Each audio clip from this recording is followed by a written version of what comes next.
Good afternoon, everybody. Welcome to Fall Into Your Goals for the afternoon session. This is the 4 o'clock to 6 o'clock session.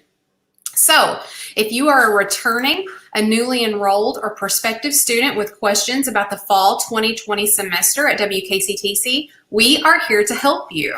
We are currently live on the WKCTC Facebook page and YouTube channel with all-day sessions hosted by our faculty and staff.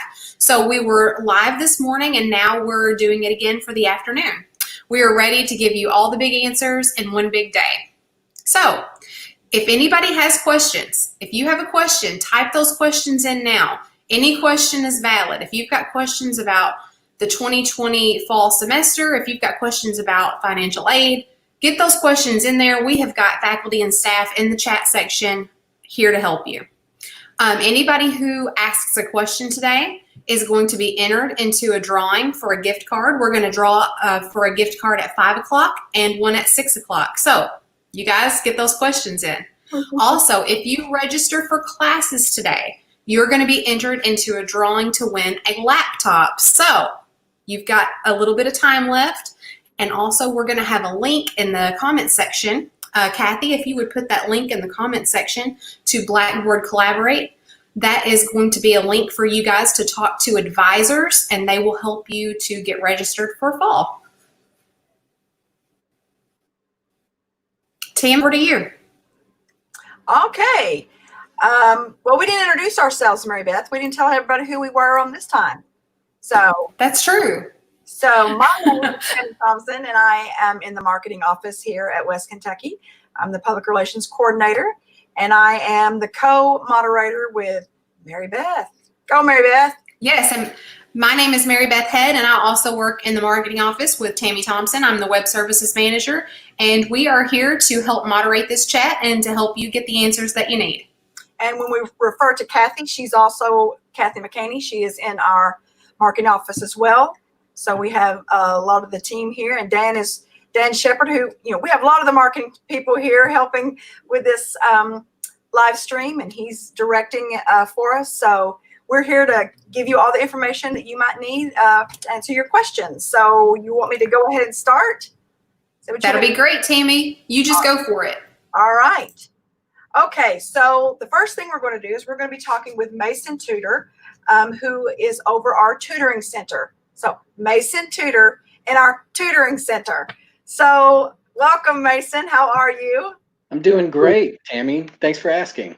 Great. So we're just going to start out just to introduce yourself, give us your title and just tell us what you do. My name is Mason Tutor, and I am the academic support coordinator. My primary role is to oversee tutoring at West Kentucky, and I absolutely love my job, and I absolutely love working with students and helping them be successful in their coursework. Great. All right. Well, we are going to start out with the questions. And so the first one we have for you, Mason, is how do I know that I need tutoring? This is actually a question that students don't ask a lot, but maybe should. And I think the answer that a lot of students have at first is, when they think they're struggling in a class or when they think they might fail a class.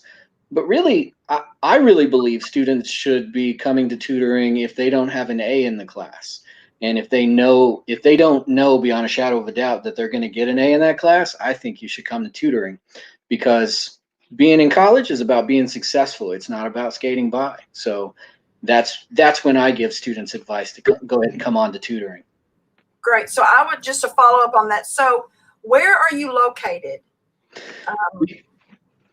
Currently, because we're working remotely, we're located absolutely everywhere. But our physical location is in the library, which is on the second floor of the Matheson building. And we have an entire fourth of the library that is the tutoring bay.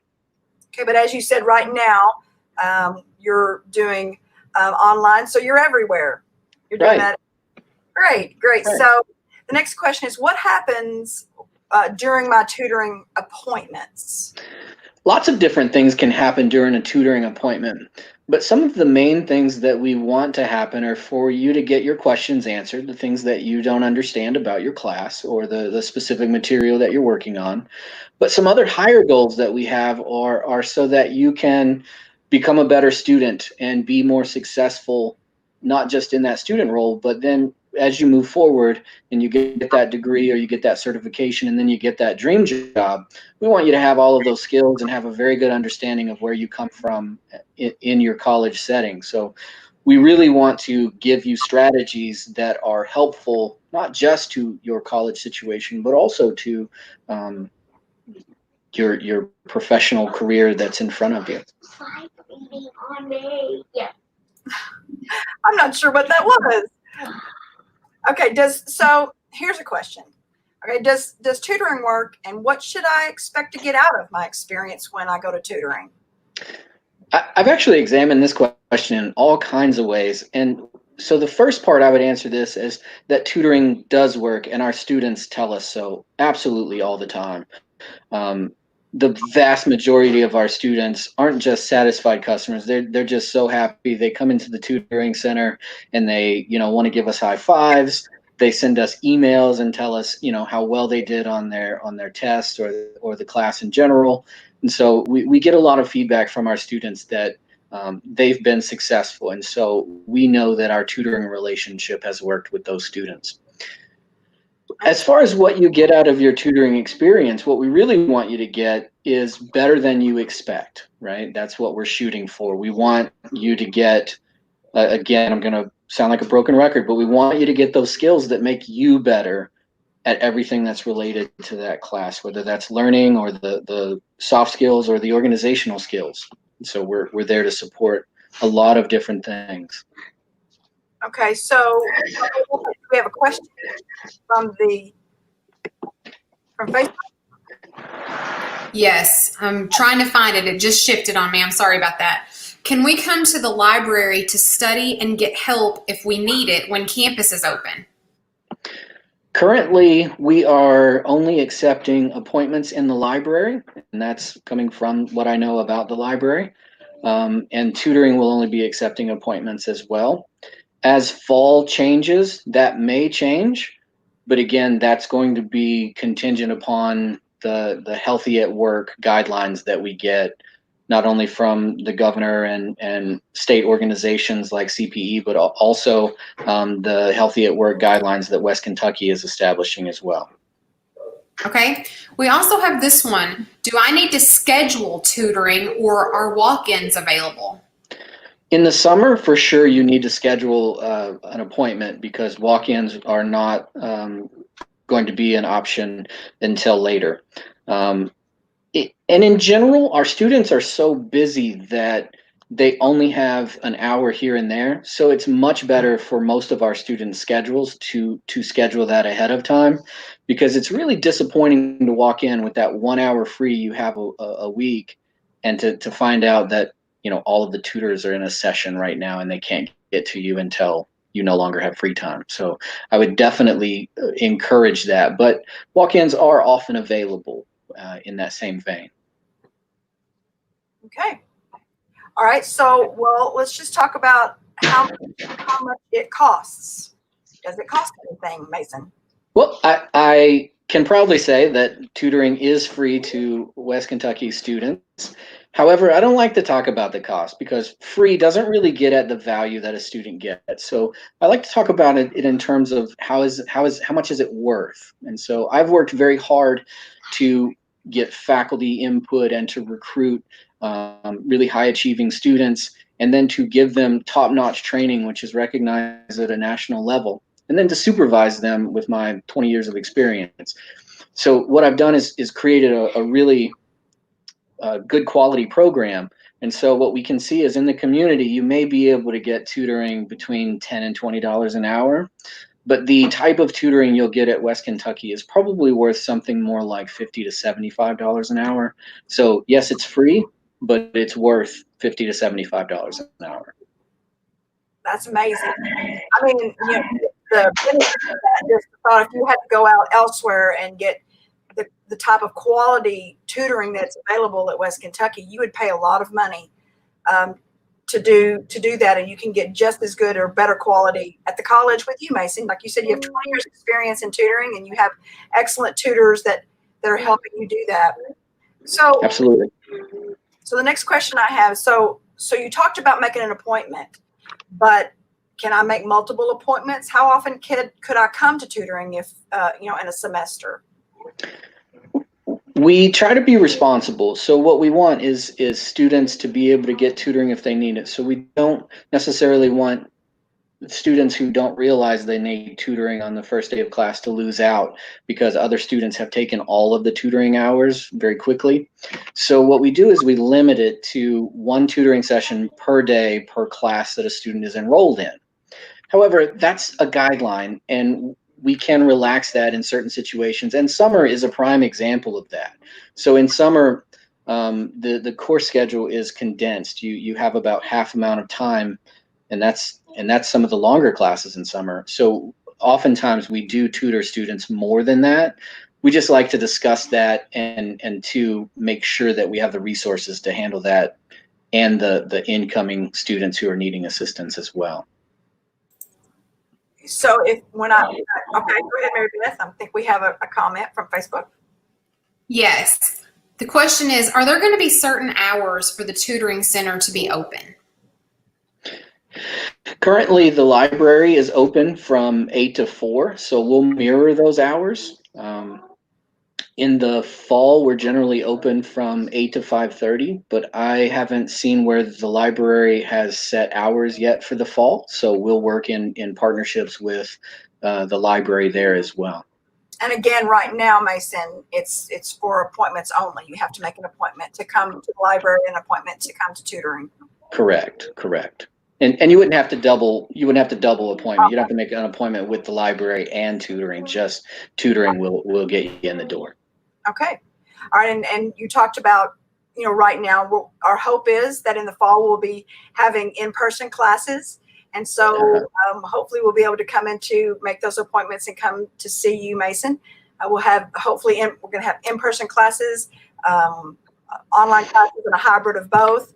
So we're just trying to, as you said, going by the guidelines and the restrictions by the governor and the federal organizations. But that's our plan and our hope for the fall. So the next one is, how do I prepare for tutoring? Well, there's lots of ways to prepare for tutoring. And, certain students will prepare differently than even how we prescribe it. And many different types of preparation work. So a lot of preparation is sort of common sense. And most of our students do it. Things like going to class, taking good notes, making sure you keep the instructions that professors give you, whether that's digitally by email or in Blackboard or however those come, or in your notes or in writing where the professor has passed out the prompt or things like that. So those types of preparation are things that a lot of students do, but some of the preparation that is for tutoring, students don't realize how much it would help them to tackle these things. So I'll pick on math a little bit here. So math students often show up and, they may look at that first problem or they just got overwhelmed during the lecture and they don't attempt any of the homework.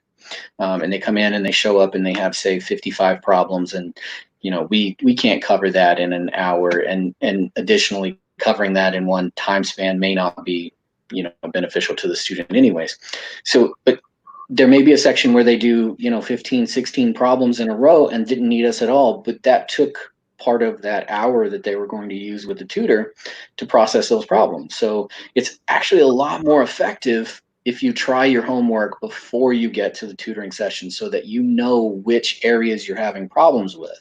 So for an English paper, for instance, you would do that pre-writing and trying to get down your ideas before you show up, and hopefully even maybe have a paper roughed out. And the same is kind of true where you would study for biology courses or all of those sorts of stuff prior to coming to tutoring. What you don't want to do is waste any of that valuable time with your tutor. You've scheduled that time, and using that to your fullest potential is in your best interest. Okay, so a question I kind of want to follow up on that is that it's very important that they do prepare and don't feel like that the tutors are going to be doing their work for them. Right, yeah. So if the tutor's doing too much work, then we don't get to those strategies that I was talking about earlier. I really want to put all of the skill development and knowledge development in the hands of the student. So I very carefully train my tutors not to do work for the student, but instead give those students those skills so that they can do the work, right? So because my worst nightmare would be that a student comes to tutoring, does well on all their homework, and then goes to the test and absolutely has no idea. I want the student to feel comfortable and confident going into that test and just knock it out of the park. So that's where my heart lies there. Okay. All right. Mary Beth? Yes, we have a question from Penny.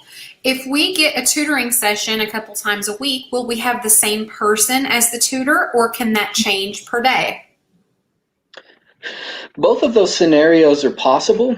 Oftentimes, students have a schedule that they need to get tutoring either on Monday, Wednesday, or Tuesday, Thursday. And so a lot of times, tutors have schedules that align with that as well. So many times we are able to give students a repeat appointment with the same tutor, and they build up a really good relationship with that tutor, and that all works out very great. But sometimes we have a tutor team working with a student where the student has a certain schedule and they need to come in at hours that we don't have the same tutor for those days.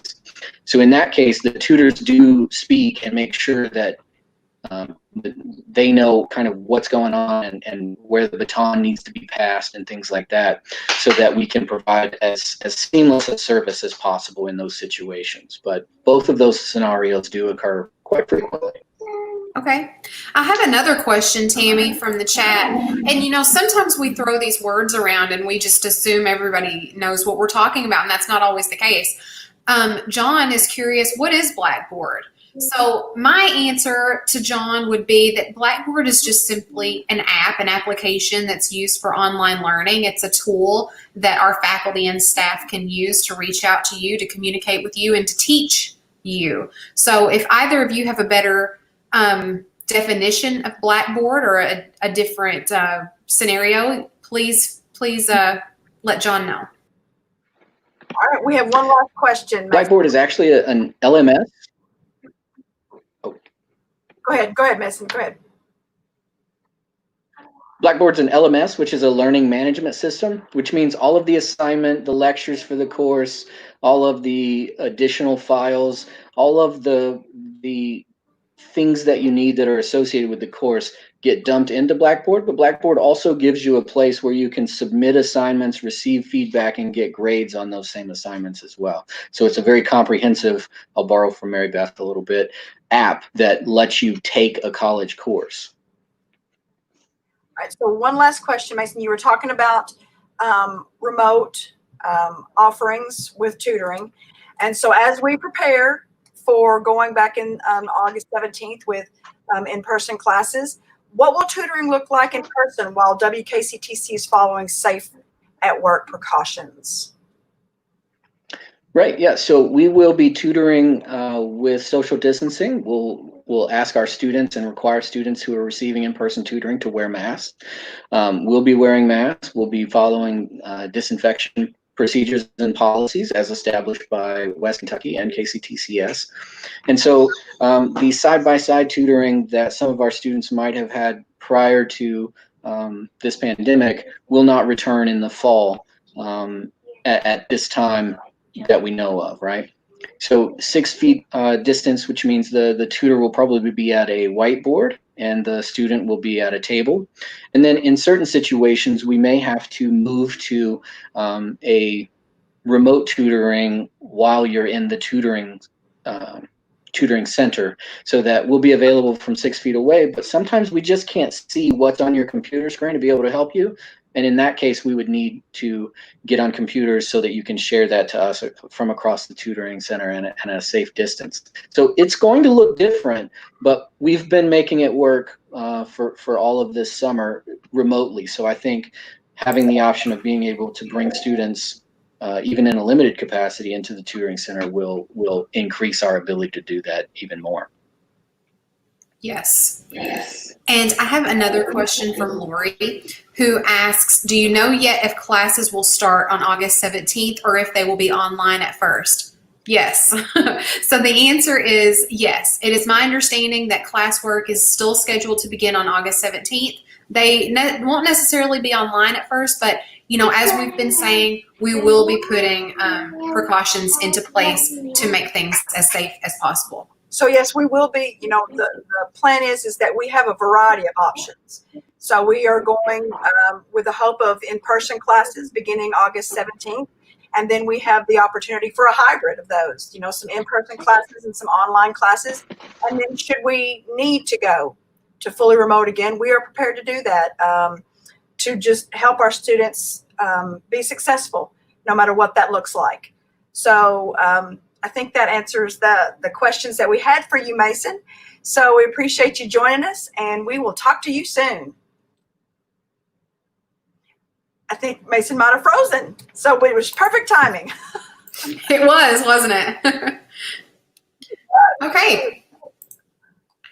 All right, so Tammy, we definitely want to remind everyone what we're doing. So this is Fall Into Your Goals. We are live on Facebook and YouTube, and we are bringing you all sorts of information, informative sessions to help you get registered for fall. We have advisors who are standing by to help you get registered. That link is floating around in the comments section. Kathy, if you wouldn't mind sending that link again. That link is going to take you to Blackboard Collaborate, which will put you one-on-one with an advisor. You can ask that advisor any questions that you want. That advisor can help you get registered for fall. And if you register for classes today, you will be put into a drawing to win a laptop, which is awesome. We're also going to be drawing for 2 gift cards, one at 5 o'clock and one at 6 o'clock. All you have to do to get registered for those gift cards is just ask a question. If you have any sort of a question, we're going to do our best to answer that in the comments section, or if it pertains to the people who are talking on screen, we'll try to have that person answer those questions as well. Also, I wanted to remind that we had a longer session from 10 o'clock this morning to 2 o'clock this afternoon, which had many other faculty and staff answering a variety of other questions that you may not see here from 4 to 6. So be sure to check back on the Facebook page and look at that morning and early afternoon session for anything that you might, or questions that you might be able to have answered then as well. Okay, so Tammy, I'm going to pop on out and I'll let you bring Deanna in, and I will talk to you in a few minutes. Deanna, hi, Deanna, how are you? Hello, I'm good. How are you? Well, thank you. Okay, so we're going to be talking about transfer today. But before we start, just tell us a little bit about yourself and your title. All right. So my name is Deanna Shelley. I am I'm an advisor in the Advising Center. I'm also the transfer coordinator at West Kentucky. So I basically am responsible for things involved in the transfer process. Transfer is not limited to our Advising Center.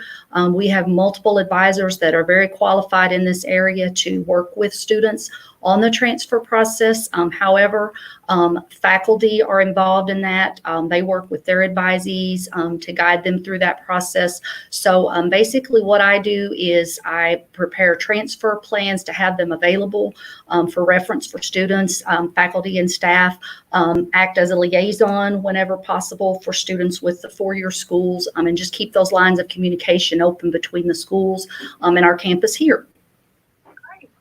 Okay, well, let's just get to the questions. Okay. All right, here we go. So what does it mean to be a transfer student? So for us, we have really two different types of students. We will have students that maybe come here to get a 2-year technical type degree. Then we may have students that want to come to us and receive a 2-year degree, but then move on to a 4-year college or university. So those types of students that want to come to us and receive their 2-year degree and then move on or transfer on, those are those that we consider our transfer students. So they will take what we call, you may hear us refer to them as their basics, things like their science, their maths, maybe some social behavioral sciences, those types of courses to get their general education requirements done, and then some electives as well to then move on and take that 2-year degree to work on their more specific classes at the 4-year school to receive their 4-year degree. Okay, well, just to follow up on that, what about the the occupational programs, the technical programs? Yes, so good question. So we do have some of the technical programs as well that will transfer. One that comes to mind that many of our students will do, those nursing students that we have, many of those students will get their 2-year associate in applied science degree in the RN, but then we'll move on to our 4-year schools and pursue their BS and their bachelor's in nursing. So that's a prime example of several students that we have that will transfer on. So you talked about those plans. So the degrees that we offer that you work with primarily, the associate and you mentioned associate applied science, but the others? Yes, so our transfer plans, the majority of those that we see usually will be put into an associate in arts or an associate in science. And that will depend on, a lot of times, the student's major at the 4-year school. For example, if we had a pre-med student or if we had an engineering student, those programs are heavily weighted in science and math. So for those students, the best fit would be an associate in science degree with us to complete as many of their science and math and other gen eds as they need, but then to move on and be best prepared at the 4-year school. If we had a student that was going to be a business major at a 4-year school, then for them, the best fit with us would be that associate in arts degree, because within that, they can get more of the classes required through the business departments at the 4-year schools. We also have associate in fine arts for those students that are looking into a degree in the arts areas, and that is a degree that can be utilized as well to transfer on to various 4-year institutions. Thank you. All right, so the next question. What are the advantages of completing a 2-year degree at West Kentucky first, and then transferring, versus going to a 4-year college and university right out of high school? Yes, so great question. We really take pride at West Kentucky in the quality and the value of education that we offer here. So one of the first advantages, and I think it is one that probably is at the forefront of things right now, given the uncertain times we're in, is the cost. We are a great value for the cost here at West Kentucky. Our tuition is half the rate of the 4-year schools across the state, so it is a very good value for your dollars to spend them with us at West Kentucky. Another one of the advantages is class size. Our class sizes are, again, about half the size that you will find at the 4-year institutions, so that is definitely another advantage, especially a lot of the population, not all, but a lot of our students, they need those smaller class sizes. That's very beneficial to them, as with any student, but we have a lot of students that really flourish in that smaller classroom size. Anyone that goes out on our website right now, that's something that we're promoting, where we're promoting half of the cost of a 4-year school plus half of the class size of a 4-year school, but a student is still receiving 100% of the educational value. So we're very proud of that. Ron, you mentioned the quality, and yes, we've been nominated again from the Aspen Institute for a 5th time as one of the top 10 community colleges in the nation. The only one that has been selected 5 times.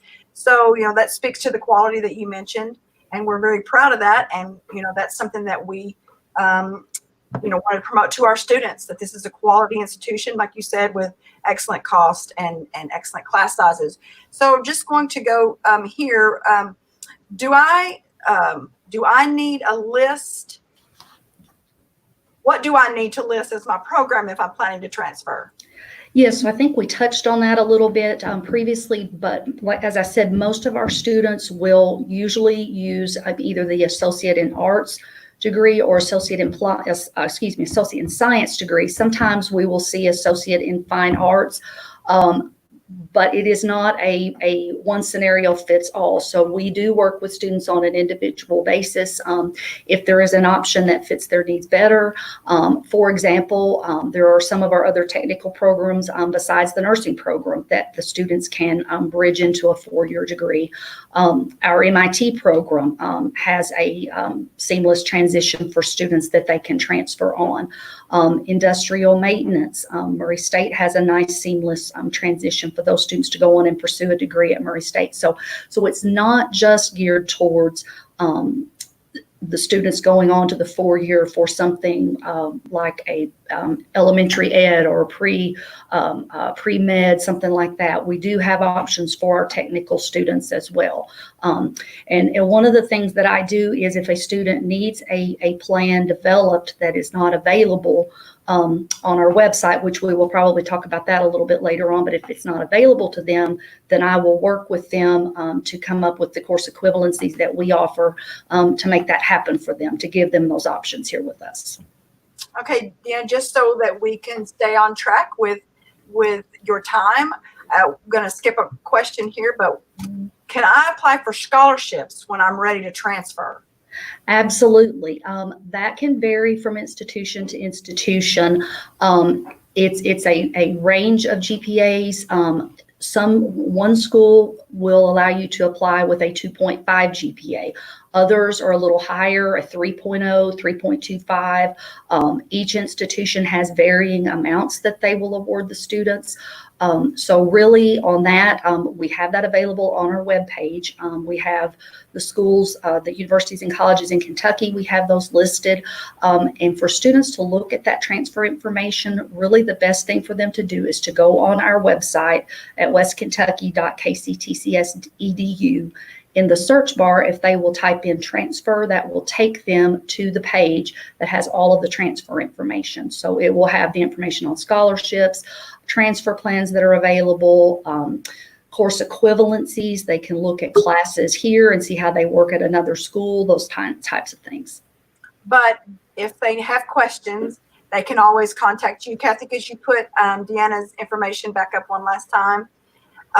If they have any questions, that you would be able to help walk them through anything that they need regarding transfer. Absolutely. So, okay, I'm not sure. There we go, Deanna. There we go. So your number is 534-3409. That's correct. Deanna.Shelley@kctcs.edu. Yes. So if you have any questions, make sure about transferring, please contact Deanna. And Deanna, thank you so much for being with us, and we'll talk to you soon. All right. Thank you. Okay. So Tammy, before we go on to our next guest, I have a really important question from the chat. How are you going to stay 6 feet apart if class size is 35 students? I'm asking because I work at a hospital and I have three-year-old son, so I'm more worried about the class spacing. And when we have fall breaks or any breaks, because I'm sorry, I misread, but the gist of the question is, how are we going to ensure the social distancing? We're going to follow all the guidelines from the state and the federal entities that we have to follow for that.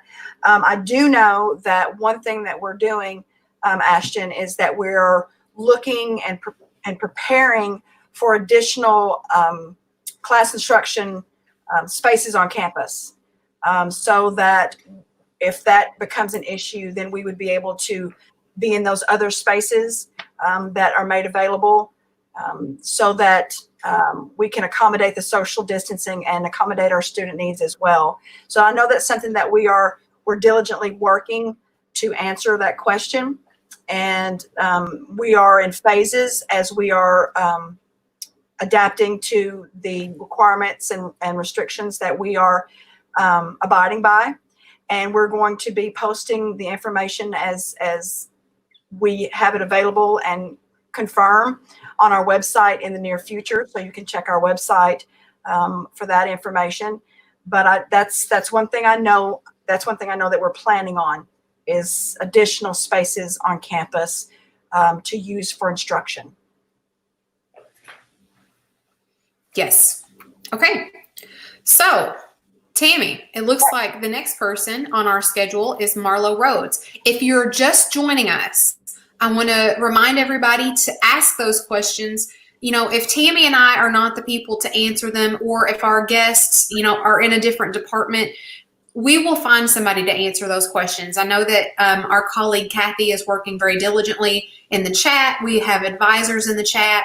We have people that are going to try to answer your questions. So with that being said, ask your questions. if you ask a question today, you will be entered into a drawing for a gift card. And if you register for classes today, you will be entered into a drawing for a laptop. So those are awesome, great things. So with that being said, I'm going to ask our new guest to join us in the stream. And that's Marlo Rhodes. How are y'all? Hi, Marlo. Good to see you again. Good. How are you? I'm good. Very good. Okay, I'm going to bring your PowerPoint up. Okay. Perfect. Mary Beth, are you you're going to be talking with Marlo? I will. Yes, I will. I will monitor your chat for you. Okay, so Marlo, Yes. before we get started, if you would just introduce yourself, tell everybody a little bit about you and what you do on campus. Sure. Again, my name is Marlo Rhodes, and I work in the Career Services Office here at WKCTC. I'm located in Anderson Building. And basically, with what it says on the screen, I help students turn their college into careers. They're coming to school for a reason, and so we want to get them in and qualified with those credentials, and then ultimately find a job, find a career that they are looking forward to going into. I do have about 24 years in higher education and dealing with career services, and so I look forward to helping students with that knowledge and that capacity to try to get them to where they need to go. Oh, you're on mute. You're muted. You know, I just keep doing that. It just keeps happening. It's going to continue to happen, unfortunately. This is our virtual. So let's jump in. Yeah, really. So let's jump into the questions that we have prepared for you today. What services are offered by the Career Services Office? Okay, on that next slide, I think it lists everything. Maybe. Yes. Well, Is it that one? no, one more. Okay, thank you. My number one is career exploration, or what we call a career council. Many students come in, they may think they know what they want to do, major in what program of study, and they get in there and they don't like it. Or maybe they're choosing a course of study that's a selective admission program and decide that that's not something that they can actually pursue for whatever reason. So basically it's going in there and kind of deciding, what do you want to be when you grow up? And I'll kind of talk about that in just a moment. But finding out what they want to do, the FYE with the career pathway, I use that a lot of times, because those students are getting that research already to go towards that. Job internships, career searches, any kind of job shadowing experience, things like that. If a student's looking for a job, it could be part-time, it could be full-time. They may be looking for a career. We kind of use those words interchangeably. But I have those listings. Employers contact me constantly. And so just getting those out there for the students as well to know about the different opportunities. And with that, you have to have a resume, you have to have a cover letter, you have to know how to apply for jobs online. And so any kind of job search preparation, any kind of documents, I help with those. And so a student may have one from high school that we need to update, or they may be starting from scratch. But just give them those resources to do that and to put that together. We say too that, students don't have to come in the office to do these kind of opportunities, which since everybody's kind of going virtual now. And so they can even email me back and forth, which is pretty much the way that we do things a lot of times anyway. I did mention job shadowing. Maybe a student's in between trying to figure out what they want to do. Job shadowing is an excellent opportunity. I have many employers that will participate in that, and it gives that student some kind of opportunity to say, okay, this is a great environment that I want to pursue. Or they may say, I don't want to do that. So it kind of gets that career mindset as well. Interview skills? Yeah. Yes, definitely. I was going to say, yeah, exactly. I agree. Interview skills, huge. And practice. I have the mock interview program, and it's where students can interview as many times. They can interview one time with me or interview 10 times. But basically, we take a job within their field, tailor everything to that, tailor the questions, and really give them that one-on-one experience. I also have virtual opportunities for those as well. That's on the website. And so, again, students can take advantage of that and just learn how to go about the interview process and how they come across that. Career fairs, workshops, seminars, should be now webinars. A lot of it will be webinars, but we do host a career fair each semester, normally on campus. This year will probably be virtual, as many colleges are doing, but I still anticipate the same participation with employers, getting those students interviewing, and getting those students involved with that as well. But resume workshops, interview workshops, any kind of job search. And so I may do that, whatever capacity it needs to be in. So, and then the Career Ambassador Program I'll talk about in just a second. But pretty much anything job search related. If I don't know the answer for a student, if it's a different department, I'll be glad to help them to find that answer. Okay, so let's go ahead and talk about the Career Ambassador. Can you explain a little bit about what a Career Ambassador is and then what the benefits are? Okay, there should be a slide in there, I think, somewhere, maybe. Career Ambassador basically is, we'll keep on going. There we go. A Career Ambassador is basically a student assistant for the Career Services Office. Amy Elmore talked about this earlier about having campus involvement. There's what's called student ambassadors. Just the difference with this is it's basically in my office. You don't get college credit for it, but you get an excellent opportunity to say campus involvement on your resume. Basically, it's just, it doesn't take that much time, but you can involve yourself as much as you want because it's just going to help you in the long run. But mostly what a career ambassador does is whenever we have events coming up, they will take those advertisements and put them on bulletin boards in their classrooms or different buildings. After that event's over, they take those down. They may even go into their classrooms and tell the faculty member, could you please announce this? Or on their online platform classes, they can also put that in there in discussion boards and also telling the different students, because we do service all students. And whether you're 100% online or you're on campus, you can take advantage of these opportunities. So again, it's just a great opportunity to help me out, but at the same time for them to also look at opportunities to network with employers. Because I didn't mention that. They will help with on career fairs. A lot of times they help with just unloading and loading different things for employers. And so that gives them that kind of professional networking opportunity, but not in that face-to-face interview time period. That's great. Thanks, Marlo.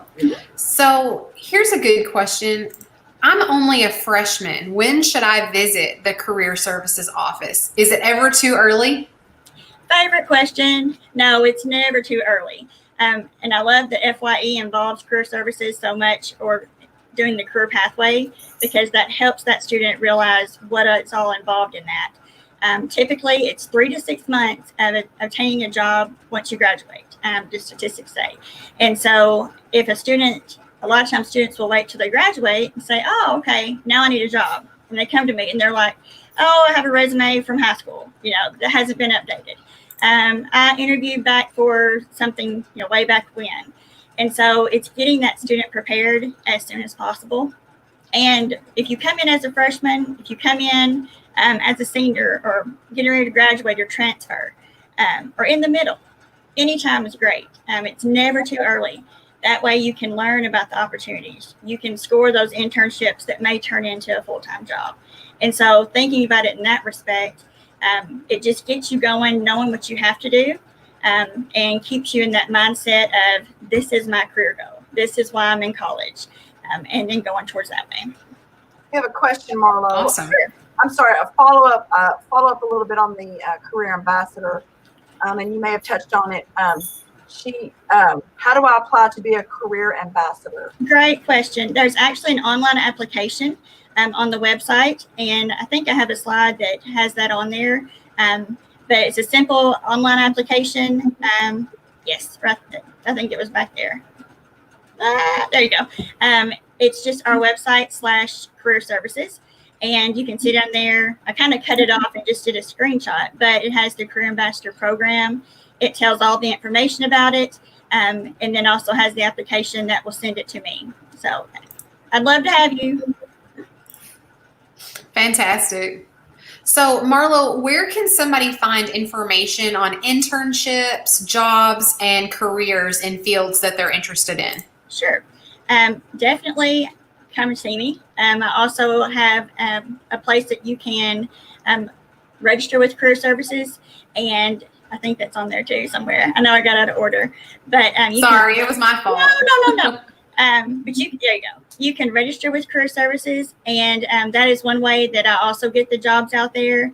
I send those out that way. I have a board also in the office, but getting those positions online, 99% of the employers I deal with will put those on Indeed. And so a lot of times I will also send those out to the prospective faculty members in those different areas.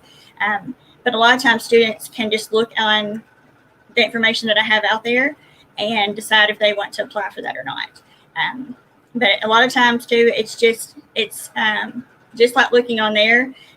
You can also look, like I said, in the office or contact me, and I'll be glad to tell them about the job opportunities. That's great. And I'm sure that you get this question a lot. What are some common characteristics that employers from different fields look for in candidates? We all know soft skills, essential skills. Those skills are critical for the workforce. And employers will constantly, from every different aspect and different capacities of employment, will say, I have a great student with the hard skills, which is basically those skills that you learn based on your trade or based on whatever program you're going into. But the soft skills are more the communication, the time management. I had an employer contact me and said, I had 5 interviews set up. 4 of them did not show up, did not contact me. And then one person showed up in blue jeans and flip-flops. And so it's just that kind of, how do I prepare? How do I go about it? But showing up for work and dedicating yourself.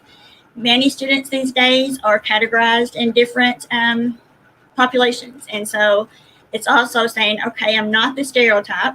This is what I know to do. So I have tons of opportunities and resources to let students educate themselves on what is expected in each of those.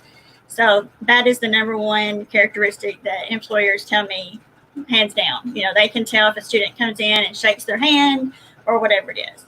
It may be an elbow nowadays. I don't think they'll be shaking hands. I'm not for sure, but. So Marlo, I've got time for one more question, and I think this one's really important. So how can people get in contact with you? Sure. I have office. I'll be in the office 2 days a week starting on July 6th in Anderson Technical Building. But right now, email. I also have a Google Voice number that's on there as well. And they can text me, they can call me. My office phone is forwarded to my phone. And so any way that they need to, obviously get a hold of me. I do a lot of career councils or appointments through Skype or Zoom or Teams, whatever we need to use. Not Teams, but I've done some FaceTime if I have to. So just however they try to contact me through that, I'll be glad to help them that way. Well, Marlo, I want to thank you for being on earlier this morning and for being on this evening. We really appreciate you taking the time. Yeah, you did. You did great. So we want to thank you for taking the time to share with our students and our prospective students all of this really great information. Good. Thank you so much. I appreciate it. Bye. All right, Marlo, we'll talk to you later. Okay, Tammy, who do we have next? It's again. We have Octavia. Octavia, welcome. I think you might be muted, Octavia. Yes, I'm here now. It's contagious. You caught that from me. So, Okay. How are you all today? We're doing great. Good. Doing great. Okay. So I want to remind everybody, get those questions in. We're about to draw for the first gift card of the evening at 5 o'clock. So right after Octavia's session, we're going to draw for our first gift card of the evening. So get those questions in. That's all you have to do to be entered, is just ask a question. And let me just tell you that Octavia is going to be a great person to ask questions to, because she's very knowledgeable about lots of different things on campus. Okay. So Tammy, do you want to go with this one and I will monitor the chat for you? Absolutely. Absolutely. Okay. Hi, Octavia. Hello, Tammy. How are you? I know we've already said that, but it's just me and y'all want to ask you again. How are you? Good. Good. Doing fine. Good. So Doing fine. before we start into your questions, just tell me a little bit about you, about your title and what you do. Sure. Associate Dean of Student Services here at West Kentucky. And I like to say that I have the privilege to work with several people. The areas that I work with are advising, career services, student activities, student conduct, accessibility services, and also I'm the Title IX coordinator here on campus. So needless to say, you wear a lot of hats. Yes. Yes, and just like Mary Beth said, you are an amazing resource for our students. So we'll just start with the questions that we have right now. And so we actually are talking to you about a couple of things. We're going to be talking to you about the counseling services and then also accessibility services. Yes. I think in the first session, I switched topics on you without even giving you a little bit of a head. Yay, the number's up there. Hey. And so yes, the number for the counseling service, Kathy is on it. She is ready. Yes. Yes. Great. So we're going to go with our first question. Are you ready? Sure. So does WKCTC provide counseling services to students? Yes, we do provide counseling services to our students. And this is a service that we've had a wonderful opportunity to partner with Four Rivers Behavioral Health. And we actually have a clinician here on site who works with students and helps students. And the lovely thing about it is if we have students who do not have insurance, those kinds of things, we can work with that student so that they do not incur the costs for their counseling. Okay, so right now, the Jana Wilson is our Four Rivers Behavioral Health counselor. She's not on campus right now. Right now, it would be by appointment only if a student needed to speak with her? Yes, it will be by appointment. And I think the next question Well, look, you are so quick. Look at this. Because I know I jumped ahead last time, so I'm trying to. So make an appointment. There you go. So to make an appointment, we have the chance you can actually log on to our website, and you can type in counseling on our website. And once you go to that website, it gives you the opportunity to you can either make an appointment by submitting yourself a referral, and someone will contact you so that you can get the steps in order to make the appointment, or you can call by phone at 270-442-7142, and they will also help you to schedule an appointment. The thing to remember there when you're calling that number is to make sure that you identify yourself as a West Kentucky student, so that they know to hook you up with Jana. So you can make an appointment. Yeah, and thank you for doing that. We also have it that if we are here on campus too, so if we have faculty and staff who may work with a student that they think would benefit from counseling, we can also make referrals for that student as well. You know, Octavia, some things that we have heard from students, and also we've been on many calls and webinars talking about the stress that students have been under, particularly during COVID-19. And so these services, I think, can be so beneficial to those students who are feeling that pressure and feeling particular intense stress, and that we can help them through this time as well. Yes. Okay. So, so we're going to move on. Is there a crisis number? So you mentioned there is West Kentucky, but is there a crisis number? Should they not be able to get a hold of anybody? What should they do? So yes, the Four Rivers Behavioral Health has a crisis number available, and that is if you can't wait for an appointment and you need to speak to someone right away, that number is available, and we encourage you to use that number. as you're, as you're experiencing things, and you may not have the opportunity to make an appointment. So we would like for you to use that crisis number if you need it. And that is available 24/7. Right. So it's not, we're concerned about students and their, and all of their needs and all the things Yes. they need to be successful, including, we're really concerned about making sure that their mental health needs are also, we have what they need for that as well. So I appreciate you talking about all of the counseling services that we have. Mary Beth, we have a question. We do. So we have a really great question from Caitlin, who says, with the counseling service, could they help with testing anxiety? Certainly. So you could make an appointment with Jana for the testing anxiety. We also, Jana has done workshops here on campus, and she does them regularly with student groups to help with test anxiety as well. And then we can certainly, and we'll talk about this in a little bit, but with accessibility services, we can absolutely accommodate students who have testing anxiety, and that can include working with someone to make sure that they have an isolated space to take a test, or that they received extended time to take the test.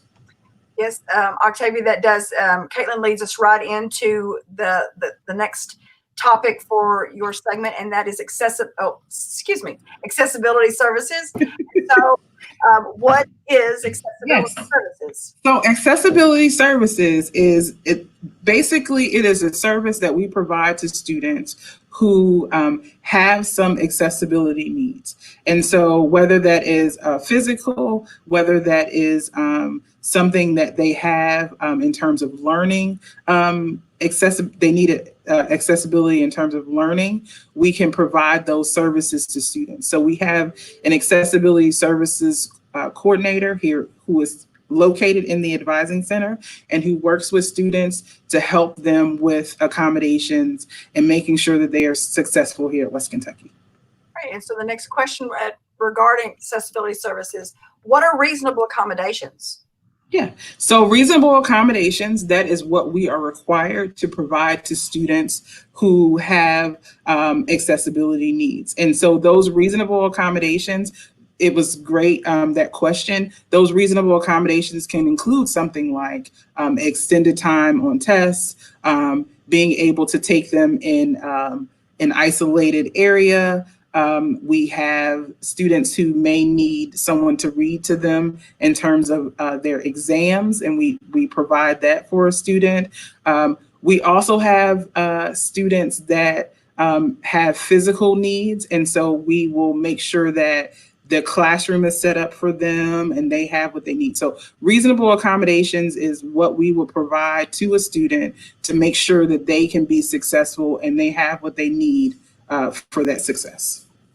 Okay, and so the last one, I just want to also touch base to say that those accommodations, when we have graduation and any of our students need special accommodations, we can do that. We can work with the Carson Center and make sure that their needs are met so that they can also share in the graduation ceremonies. Yes. And the last question is, how do I register for services? So you can certainly, the easiest way is we have that available on our website where the student can actually click on the link, and we have a, thanks to Mary Beth and to Asir, we actually have a form that students can fill out, and that comes to Asir, and she is able to reach out to the student from there. But if you did, you could certainly call the advising center at any time if you wanted to see about, you wanted us to walk you through that. And you can contact that number. The number that we've been giving out is 270-534-3216. And Asir may actually have another number on there, which is the 534-3406. And so either one of those would get you in contact with Asir so that you could fill out the paperwork that you needed. Great. All right. Well, I think, do you have any other comments or anything that you want to share before we go? I'm just happy to be here. I want to make sure that students understand that we have great resources here on campus, and we are more than willing to help students. And I sincerely believe that here at West Kentucky, we are dedicated and committed to student success, and we are going to do whatever we can to make sure that our students are successful, safe, and secure. And so we want to make sure, I think that's very important, especially with COVID-19, that safety is a top priority for us and our students. So thank you so much. Well, thank you so much, Octavia. Thanks for being with us. So Tammy, guess what time it is? It's time for a card. It's time for a winner. We have just reached our 1 hour mark. So that means that we are 1 hour down and 1 to go. And we have a gift card winner. The 5th gift card of the day is going to Melissa K. Alexander. Melissa, you have won a gift card for DoorDash. So you may contact Kathy McCaney, and there is her email address, and she will let you know how to receive that gift card. Congratulations to Melissa. Yay. Great. We have a question that Penny Parks had put up that wasn't directed directly toward Octavia, but she said, if we get sick during our semester with COVID, will our teacher accommodate to online for us to finish classes? Penny, I think that we will do whatever we need to do to help you be successful. And so, as we've said, that we're planning on having the classes in person beginning August 17th, and a hybrid of both online and then going fully online if we need to. So I am sure that if there is a need for you to have any student to have outreach through remote, that I'm sure that the instructors will be able to help with that. So yeah, and WKCTC is just, its biggest plan is to maximize the safety of our students and our faculty and staff. So I'm sure that whatever sort of issue were to arise from something like that, that we would be able to accommodate in some way. Yes. Okay. So Tammy. Yes. Guess what? What? Guess what? We have 1 hour to go. So guys, that means if you have not submitted a question to us, you need to do that because you have 1 hour to go. If you have not registered for fall classes, there's still time. That's fine. But if you do it today, you're going to be registered to win a laptop. You're going to be entered into a drawing to win a laptop. So you want to do it today if you can. So again, get those questions in. There is a link that is floating around in that chat. I bet that Kathy will put that link in there for me one more time if I ask her to. And that link is going to take you to an advisor. You can go one-on-one with an advisor. You can ask that advisor questions, and that advisor will help you to get registered for fall classes. Okay, guys. So next up on our agenda is Kara Burnham. Welcome, Kara. Hi, everyone. We were really surprised earlier in our early morning session. We were supposed to have you, and all of a sudden Mark came up. So sorry about that. Sorry to disappoint. So Kara is from the Financial Aid Office. So if you have any questions about affording college, if you have any questions about grants or loans, right now is the time to ask those questions. Kara is here. So Kara, earlier today, I actually had the question, how much does a in-person class cost versus an online course, and are there any differences in that cost? Yes, there actually are differences. For the online, there's a distance learning course fee that costs $60. So it is a little bit more because there is that, the distance learning fee. But for the most part, yeah, it's just that one additional fee for the online. We already have a question. Oh, wow. Yeah, we do. Here we go for you, Kara. Do you know what the tuition mandatory fee and online class fees will be for the 2020-2021 school year?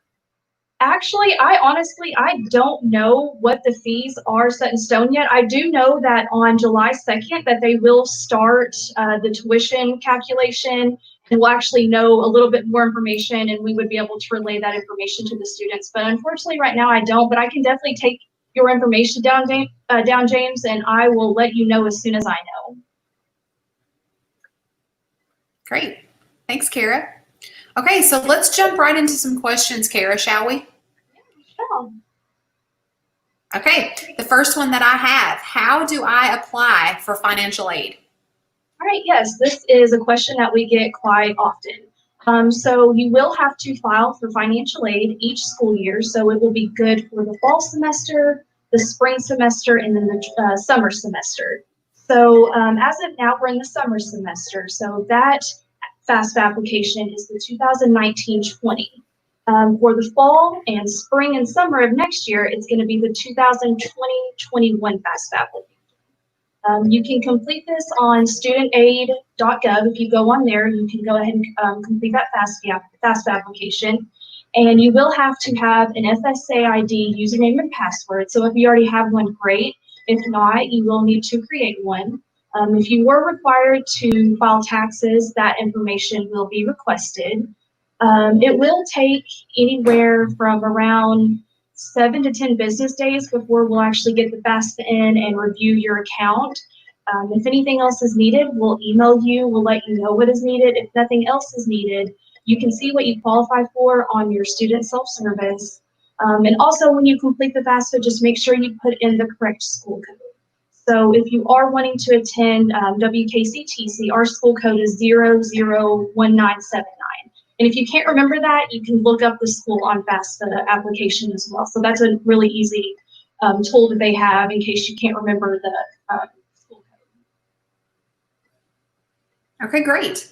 So the next question that I have, are there any scholarships available? And, can people apply for scholarships now, or do they need to wait and apply later?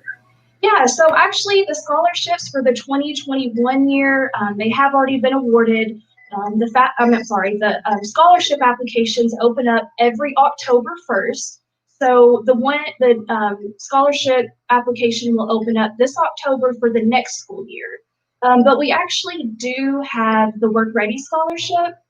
And the Work Ready Scholarship is, you will apply for it on kia.com. And this scholarship is for the students that are looking for a career in the healthcare, manufacturing, construction, trade, logistics, business, and IT. You must be a Kentucky resident, enrolled in at least 6 credit hours, program applicable credit hours, and have not earned an associate or bachelor degree. West Kentucky, we actually do have more in-depth information about the Work Ready Scholarship and how you can apply for that. But definitely, if you're looking for a career in any of those fields, we definitely encourage you to apply for the Work Ready Scholarship. Great, thank you, Kara. The next question that we have, can I use my financial aid to get books?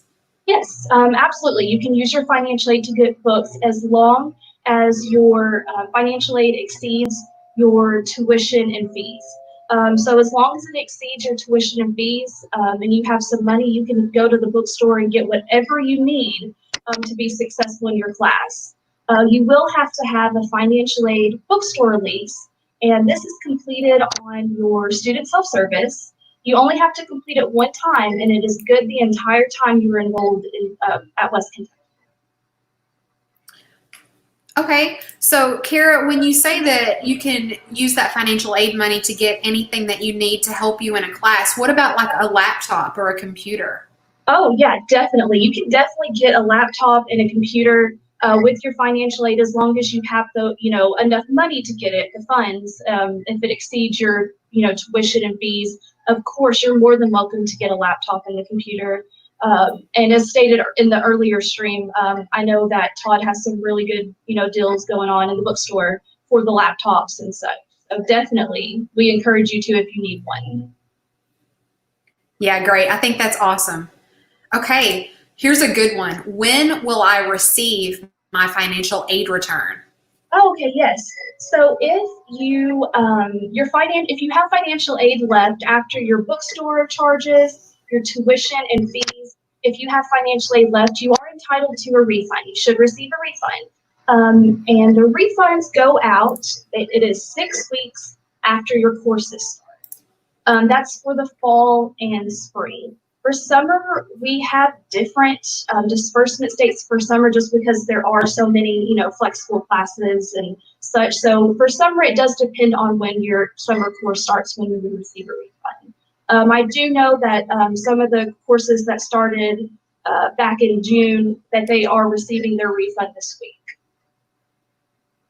Okay, great. So my next question has to do with work study. So for anybody out there who is not familiar, can you just kind of explain what work study means and then how someone would apply for that?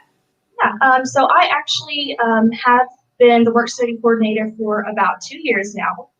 So work study is a type of financial aid actually. You do have to have unmet need to qualify for work study, but it is a great way for you to be on campus. We actually have off-campus positions as well, but it's a great way for you to, be on campus, have a little bit of extra money, you can work while you're going to school. We do accommodate your student schedules. So it is basically, you're working on campus anytime you're not in class, and you get paid. It's $9 an hour, and most students qualify for about 20 hours a week. So it's a great way, to be able to work while you're actually going to school.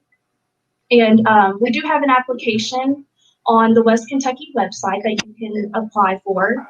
And you can email that application to me or just the financial aid office in general. And basically how that works is, like I said, it is a type of financial aid. So you will have to have unmet need. You have to be enrolled in at least 6 program applicable hours, just meaning that you are in hours that go towards your program.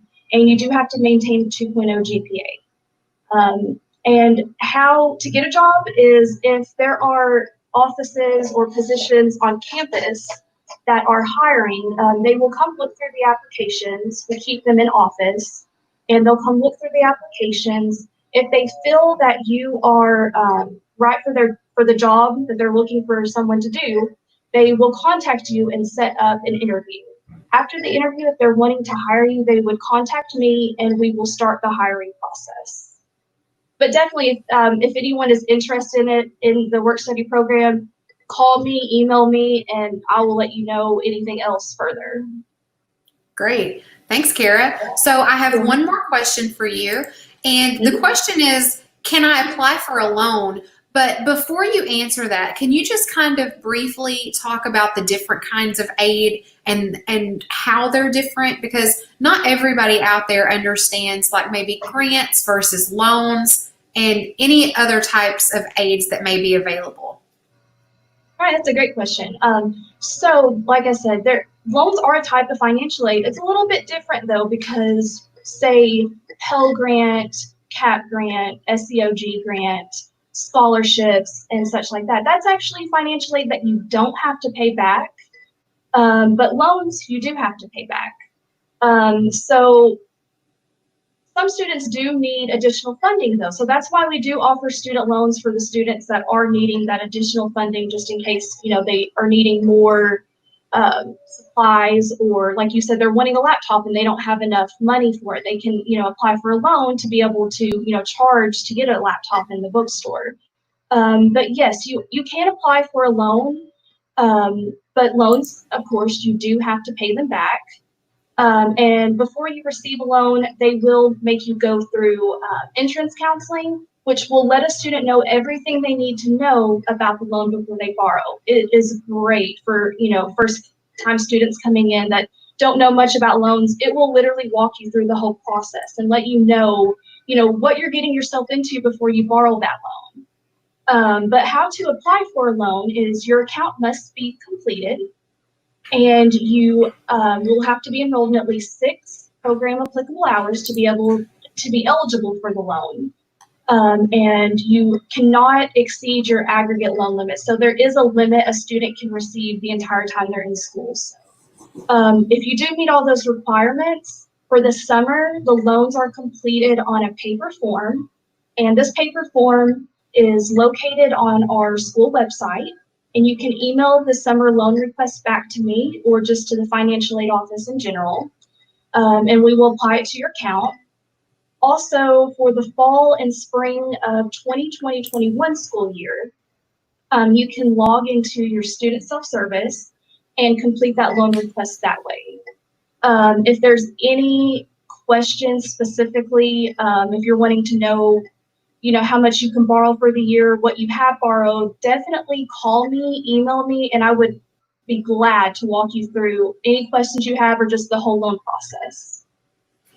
That's great. Thank you so much, Kara. This has No problem. been very informational. Is there anything else that you want to tell anybody watching before you sign off today? Yeah, I just want to let the students know that we are here for you. If you have any questions, definitely don't hesitate to ask. There are no stupid questions. So if you have a question, just please email us, call us. Like I said, we are here for you. And like Octavia said, we are devoted to making sure that you have the most successful experience that you can have while you're here. So definitely get those questions in. Before I let you go, Kara, can you just quickly explain what student self-service is? Yes. So whenever you enroll at West Kentucky, you can set up your username and password. Everyone will receive a username and password. That's how you'll get into your email, Blackboard, the student self-service. If you go to our website, it is the user account center, and that's how you'll set it up if you haven't already. But basically, the student self-service, you're definitely going to want to set your username and password up because this is how we communicate with you through the financial aid. If there's anything else that we're needing from you, you would have a to-do list that you can check every day. You can upload documents to that. You can check to see what financial aid you qualify for. You can check what your schedule is. I mean, literally, you're going to want to set your username and password up so you can have access to the student self-service. And it is located on the West Kentucky website. If you go to current students, you would scroll down to the My Path and you can sign in that way, and it would log you into your email, Blackboard, and the student self-service center. But basically, it's your guide to, look up anything financial aid related. Like I said, also you do the loan request on there. Anything that we're needing from you would be on the student center. We have one more for you from Kara. It says, is it common for students to get student loans even though they receive grants? Thank you for the question, Melissa. Yes, it is common for students to receive loans even if they receive grants. Like I said, we do have students that do receive grants, but they are needing that additional, the additional funds to be successful in their classes. Say they need different supplies, or they're needing a laptop, they're needing a computer. It's definitely common for students to receive loans even though they are receiving grants. So you can receive both grants and the student loans if needed. Great. Well, thank you once again, Kara, for taking the time and relaying all of this information out there. We very much appreciate it. It's my pleasure. Thank you. Yeah, and I hope you have a great rest of your day. You as well. Bye. Bye-bye. All right. Hey, Amanda. How are you? Hi. Good. How are you? Doing great. So I'm going to bring Tammy back on just real quick. So Tammy, why don't you just remind everybody what we're doing and what's happening? So we are live on Facebook and our YouTube channel, and we are answering questions about fall enrollment and fall classes and the questions that the students have. We're here to make sure that they have their questions answered on this anytime, but we're doing this live today to do that for them. And we are also giving away gift cards for students who ask questions during our live session. And if you register for classes during our live sessions, you are entered into a drawing for a laptop computer, which will really be good for you for your fall classes. So we're here talking with various faculty staff and talking about all the types of questions that students have, and we have them here to answer them. And we have our advisors. We have advisors ready and willing to help you with any questions in our Blackboard, so that you can ask questions and be one-on-one with the faculty. and the staff advisors, and they can help you one-on-one. So they're ready to help you as well. Great. Okay, so up next we have Amanda Scheidegger. Amanda, would you please introduce yourself and let people know a little bit about you and what you do here at West Kentucky? Yes. Hi, I'm Amanda Scheidegger, and I am an admissions advisor in the Advising Center, but I am also the Veteran Services Coordinator here at West Kentucky Community and Technical College. Great. Okay, so Amanda, let's jump right into your questions. Okay. And how do I apply for VA education benefits? So as Kara was saying in her, last session, you have to apply for financial aid. So a lot of times veterans or dependents of veterans will come to me and will ask about the VA education benefits, and they'll just say, well, I get them, right? And then I'll say, well, have you applied yet? And they don't know that they need to apply for these benefits. And so that is the first step, is applying for the VA education benefits. The student has to go to www.va.gov. That is the Veterans Administration website. And there are like 4 boxes when you first go to the page. The education box is in the lower left-hand corner, and students will click on apply for education benefits in that box. That will take them to the next screen, and they will need to have a lot of information with them. Also, they are going to need to be able to do this in one session. They can't finish part of it and come back or anything like that. It all has to be done at one time. The information that they're going to need is their social security number. If they are the service member, they need their military history. If they're the dependent, then they need the sponsor's social security number. They need information about the school that they're going to attend, bank account and routing information for direct deposit, and also education history. So they will fill all this information out, and the VA will get the information. They'll look at everything. They'll make their determination. Then the student will get something in the mail, a letter called a certificate of eligibility. If the VA determines that, okay, yes, this student is eligible to receive these benefits for this amount of time, it will say so on that letter, on that certificate of eligibility. It can sometimes take around 30 days to get the certificate of eligibility, so it's very important for students who think they're going to be attending college to go ahead and fill that application out on the va.gov website as soon as possible. That way there's not a backup or a delay in getting their benefits. Once they have that certificate of eligibility, the next step is to see me, or at least to talk to me on the phone or by email, because you know how things are right now. But we do have some internal paperwork that a student receiving these benefits will need to complete.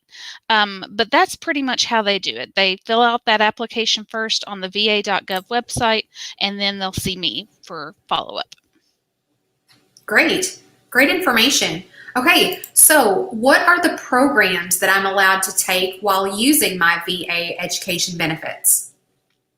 So luckily, all of the programs here at West Kentucky, our degree programs, our diplomas, and our certificates are all approved programs by the Veterans Administration for our students to take and receive their benefits. The only thing is that we just need to make sure that the classes that the student is taking is in their program, in our system, and their declared major. It's kind of like financial aid, where they have to, their classes have to be program applicable. It's the same way with VA. I've had people around the college, talk about program applicability and well, that shouldn't matter if the student's getting VA money, right? And I'm like, no, actually, VA kind of was the starter of this. I don't know if they're the starter, but they were doing this long before financial aid was. So we in the VA office have had to make sure that the students' classes are program applicable long before financial aid. But as long as their classes fall under the program that they're enrolled in, then they're going to be eligible.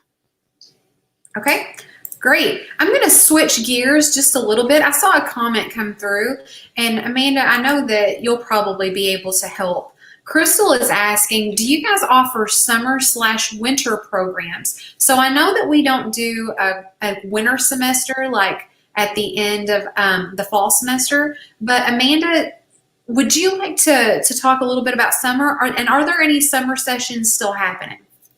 So you're right, Mary Beth. A lot of times students will contact us and think that maybe we have a quote winter session between the end of our fall semester and the beginning of our spring semester. And some colleges do that, but we at West Kentucky do not have that. We do typically offer about 4 summer sessions. This summer, they happen to be starting dates were May 18th. We had 2 different sessions that started on June 8th or 9th, I can't remember which day, and then one session that started just this week on June 22nd. So all of our sessions at West Kentucky Community and Technical College have already begun for the summer. The last start date was June 22nd. That's what I thought, but I didn't want to say that without being positive. Yeah. Okay, so let's hop right back into our questions. Okay, am I eligible for VA education benefits if I'm not a veteran? So as I briefly mentioned before, sometimes a student will come to me and they'll say, well, my dad or my husband is a veteran. Do I get any benefits from that? And the answer is maybe. It's not just a cut and dry, but if the veteran is deceased or disabled, it is very possible that a dependent, a child, a spouse may be eligible for some benefits. Also, kind of different, but if a veteran decides they've got these benefits, but they're not going to go to college, they've been in the military, they were in there for a long time, they're not going to go to school, but they have a child or a spouse who wants to go to school. While they're in the military, they can transfer these benefits over to that dependent. And then the dependent can use them to go to school. So they can actually transfer all of it, part of it. They can split it up. Like if they have 3 children and they want to give each child a certain amount of the benefit, they can do that. Very nice. Okay, I am currently in the military. Am I able to use any benefits? So for our students that are currently in the military, they may qualify for something called tuition assistance. There is state tuition assistance and federal tuition assistance, and these have pretty hard deadlines. So if you are in the military and you are thinking of coming to college, any time of year, please contact me as soon as possible so that we can try to get your application done for that tuition assistance in on time so that hopefully you would qualify for that. In addition, you may also qualify for VA education benefits. It's called a Chapter 1606, and it's not as much as maybe if you were already a veteran, but it is an amount so that if you do get the tuition assistance and you might get this other education benefit, that can help you maybe pay for everything. And this is not a question that has been posed to me, but it's something that I thought of while I was answering this question earlier. And sometimes students will ask me, can I get financial aid and VA education benefits? Is that double dipping? What's the deal there?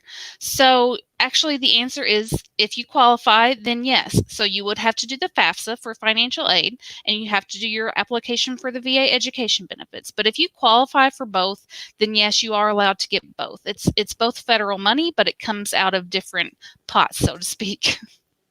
Yeah, that's great. That would be awesome. Yeah. Okay, so the last question, Amanda, that I have for you is, what does WKCTC need from me in order to use the VA education benefits?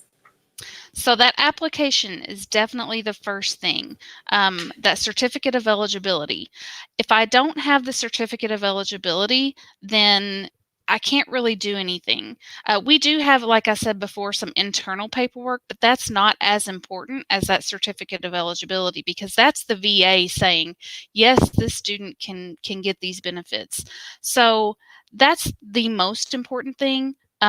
Some of the other things, like if the student is the veteran, they would have to get like a DD 214, which is their separation papers, and a few other things. But I really can't do anything without that certificate of eligibility. So that is the most important thing to do. Okay, I understand. Amanda, I want to thank you so much for being with us today, and I want to give you the opportunity to give any closing information or anything else that we might have missed. Just to say, if even if there are no veterans on this stream, you know, lots of people know people that either are in the military or were in the military, and they might even not realize that they have these benefits. And so, if you know of anybody that is interested in coming to school, whether that's for a short-term certificate or for a degree, please give them our information, my information, and let them know that you might just go ahead and talk to Amanda, see what you can do, because you never know until you actually apply. If sometimes people are surprised, they think they might not have anything, and then they actually do. Yeah, definitely. Amanda, we have one question. Okay. I think that as an advisor, you might be able to help with this. Okay. Somebody wants to know, how do I drop one class for fall and enroll in another? Okay. So, Tyler, if you would contact the advising center, either call us, or we do have some advisors right now on Blackboard Collaborate. If you're able to get on that, you can somebody can help you drop that class and add another class, so that it can just be taken care of pretty quickly for you. Great. Thanks so much, Amanda. Again, I hope that you enjoy the rest of your day, and thanks once again for being with us today. All right, bye. Bye, Amanda. Okay, so Tammy, we are kind of on the home stretch here. We've got 3 sessions left, and I just want to remind everybody out there watching, if I've got any coworkers out there, I want to challenge you that we've got 3 sessions left. Share this stream. Share this stream with your friends on Facebook. We really want people to be able to register today so that they're eligible for that laptop giveaway. We're giving away 1 more gift card, guys. Ask those questions. All you have to do to be eligible to win our last gift card is to ask a question. We've got 3 more sessions with 3 more experts giving some really great information about fall. All you have to do is ask a question, and you'll be in the drawing to win the last gift card. We also have a link going around in the chat to Blackboard Collaborate. We have got advisors standing by to help you. They want to help you register for fall, answer any questions that you might have. Okay, so Tammy, I'm going to let you take over with the next session, if that's okay with you. Sounds good. Sounds good. Okay. All right. And I'm going to bring Sarita into the stream. Hello, Sarita. And I will let you have the controls, Tammy. Okay. How are you? I'm doing great. How are you doing? Doing well. So, Good. First of all, tell us who you are and what your title is, Sarita. My name is Sarita Buchanan, and I am an admissions advisor here at WKCTC. I've been with WKCTC for going on 6 years now, so it's just become home, and I absolutely love it here. Great.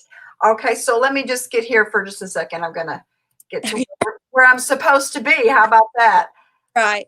Sarita. So we have a couple things that we're going to start with a question. The first one is, how much is the admissions application at West Kentucky? Okay.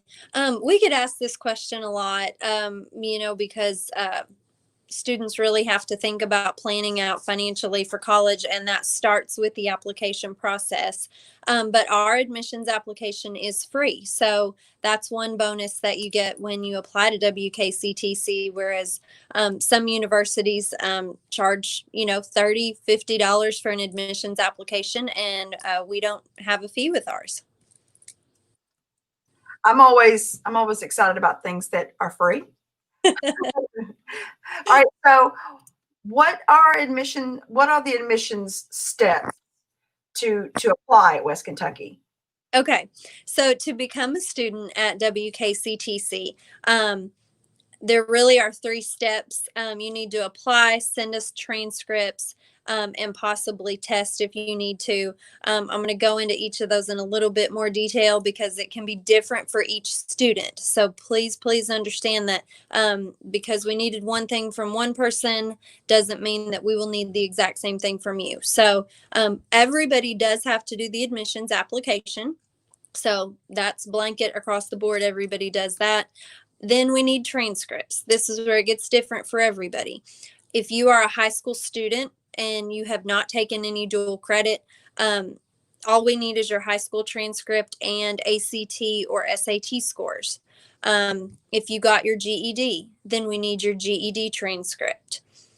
If you're a high school student and you have dual credit with another college, we need your high school transcript as well as that college transcript, or else we cannot give you credit for those other college classes.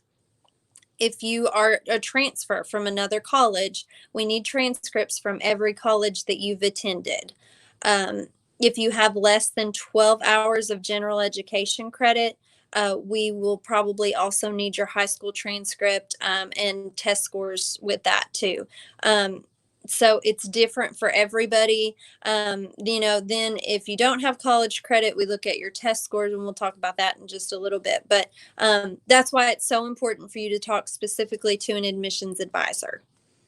Okay, so everybody, when it comes to some of those steps, can be different. So, but you are here, all the other admission advisors are here to walk them through those steps, right? To help them each step of the way. Yes, absolutely. Okay, so you talked about test scores. So explain test scores and why they're needed. Okay, so a lot of colleges and universities use test scores to decide whether a student can attend their college or not. You'll hear a lot of students say, "I'm waiting to see if I've been accepted." Well, that's not the case here. We are an open admission school, so we accept all students. What we use test scores for is to place them into classes. So a student coming out of high school, we are going to look at their English, math, and reading score on either the ACT or SAT. On the ACT, we look for an 18 in English, a 20 in reading. You need a 22 in math to go straight into Math 150, which is college algebra. Let's say you don't meet those benchmark scores. That's when we would need you to come in and take a placement test, just so we can know, do we need to put you into a transitional class that's going to help prepare you for that college level? Do we need to put you in a reading workshop with one of your other general education classes? It just depends on what everybody needs, but we do need the test scores for placement, not for admissions, technically. Okay. So you talked about do you need transcripts from other colleges a student has attended before they come to West Kentucky? Yes, we get a lot of students that might have attended another college and they don't think that credit will transfer, or they don't really care if it transfers, and they want to just kind of start over. Unfortunately, we do need transcripts from every college that a student has attended. Even if they attended and withdrew midway through a semester, we need those transcripts just as proof that they attended and withdrew. So there's nothing we can do to get around that. That's just our policy here. So if a student, and I've interviewed students before that have degrees, but they, like you said, they want to completely change. They want to go a different direction. One student that I knew owned a business, a very successful business, and something happened in her life that she decided that, that she, nurses helped her in a way that she never dreamed. And so she wanted to become a nurse. And so she came back to school to be a nurse. So she would have to, whatever degrees or whatever school that she went to, she would have to send those to you to start here at West Kentucky, right?